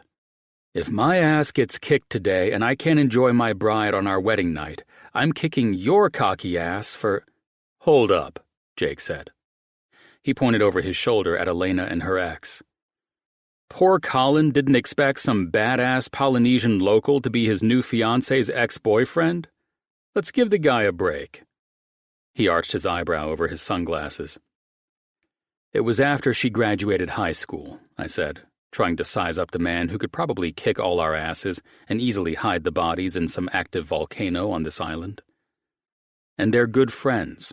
I'm confident that my little adrenaline junkie gal will not only show me what she's made of, but also that her great friend is also excited to show the mainland rich boys a swell time in the kayaks heading down that. I paused, trying to size up this river. We wanted a good adrenaline rush, and I have a feeling that this will beat our original plans of going to North Shore to surf today. You're so full of shit, Alex laughed. All right, Jimmy, he looked at his best friend. Let's get this bachelor party started. With sweet little Elena guiding, recording, and documenting every last part of it, Jim said with a laugh. Yeah, we're about to see how sweet little Elena really is, Jake chuckled. After introductions to koi were made, we each took our kayaks, helmets, paddles, and vests, and prepared to go. Koi was all smiles, laughs, and humor. He had an awesome personality, and the entire group blended in perfectly with the man. I felt my adrenaline coursing through my veins and my body begging me for a ride down this river after Koi, Elena, the guys, and I talked out the route, the drops, and finished off by saying we were ready to do this thing. The water was rushing well, and the rapids were perfect. I bent to kiss Elena, looking as adorable as she was beautiful. She had her GoPro camera strapped to her helmet, and her eyes were wild with excitement. You look as excited as you were last night when we changed up positions, I teased, while the guys were in conversation with Koi. Your ex is pretty cool, too. I told you he was fun. Well, I still have my reservations. We haven't survived the trip yet. I smiled. Let's go, or are you concerned? How many times have you done this? I asked. She contemplated my question, looking out at the rapids. I honestly have no idea. We used to do this all the time, this and hiking to hidden waterfalls to jump off them. My eyes widened. A waterfall jumper, too? Jesus, I certainly learn something new with you every day, don't I? Let's go! She swung the back of her paddle to connect with my ass. Once locked in, we each began kayaking down the White. Then it smoothed out a little. It was a nice way to get moving, get our bearings, and work through the water. You do this a lot, bro? Koi asked as my kayak caught up with his. Only when we piss off the soon-to-be bride, and she uses her witchy ways to find a way to get her man and his best friends jacked up before a wedding. I smiled over at him. You'll love this. Lainey said that you guys are naturals. I laughed. We like to think we're naturals at everything. We're all hoping we're right about that, though, since we're already going down this river blindly. Ah, he smiled. That's why I'm leading the way. Lainey told me she's going to trail behind because the ladies who stayed behind want to listen to you scream like girls. I glanced back at the beaming smile on Elena's face, and then to Koi again. I'm glad they look forward to that. I arched an eyebrow at him. You know the rapids we kayaked, right? Been there, done that. This course is a bit more challenging, but that's what life should be, right? Challenging and facing it with a fearless heart. He brought his fist to his chest, and that was it for conversation. The rapids picked up, and I loved every second of the challenge of this run. There were drops, and then our 80-foot drop at Rainbow Falls came too soon if you asked me. My heart was racing. The guys and I sounded like we were at a football game, and our favorite team just scored a touchdown. This adventure was right up our alley. I rode the line, making sure my boat was lined up to go over the falls after Koi disappeared in front of me. Once my kayak was moving a little faster than the flow of the water, I held the bar of my paddle out so the damn thing didn't slap me in the face when I took the drop over the waterfall. I loved the rush as the boat took flight and landed perfectly at the base where the water was calm, and we were set to end the adventure. The guys and Elena took the drop like it was nothing, too. Everyone was all smiles, and excitement radiated through our veins. And as usual, now we wanted more. I'm ready to hike back up and do this shit again, Jake announced. I looked over at Elena, still laughing and more vibrant than ever. She paddled to me, and I made sure I eyed the camera the ladies were watching. That was quite dull, I said to it. We're going to head over and take these boats off the 400-foot falls nearby. Sending our love and last wishes, I said. then put my hand over Elena's camera and managed to bring my arm around her waist and pull her easily from her kayak and into my lap. Her lips met mine, and the kiss couldn't survive her laughing through it. "Save it for the hotel, Jesus Christ," Alex said with a laugh. "Hey, Coy, you guys ever jump off that waterfall?" I pulled back and eyed my laughing beauty. "Have you?" "All the time," she smirked. "You guys need some more?"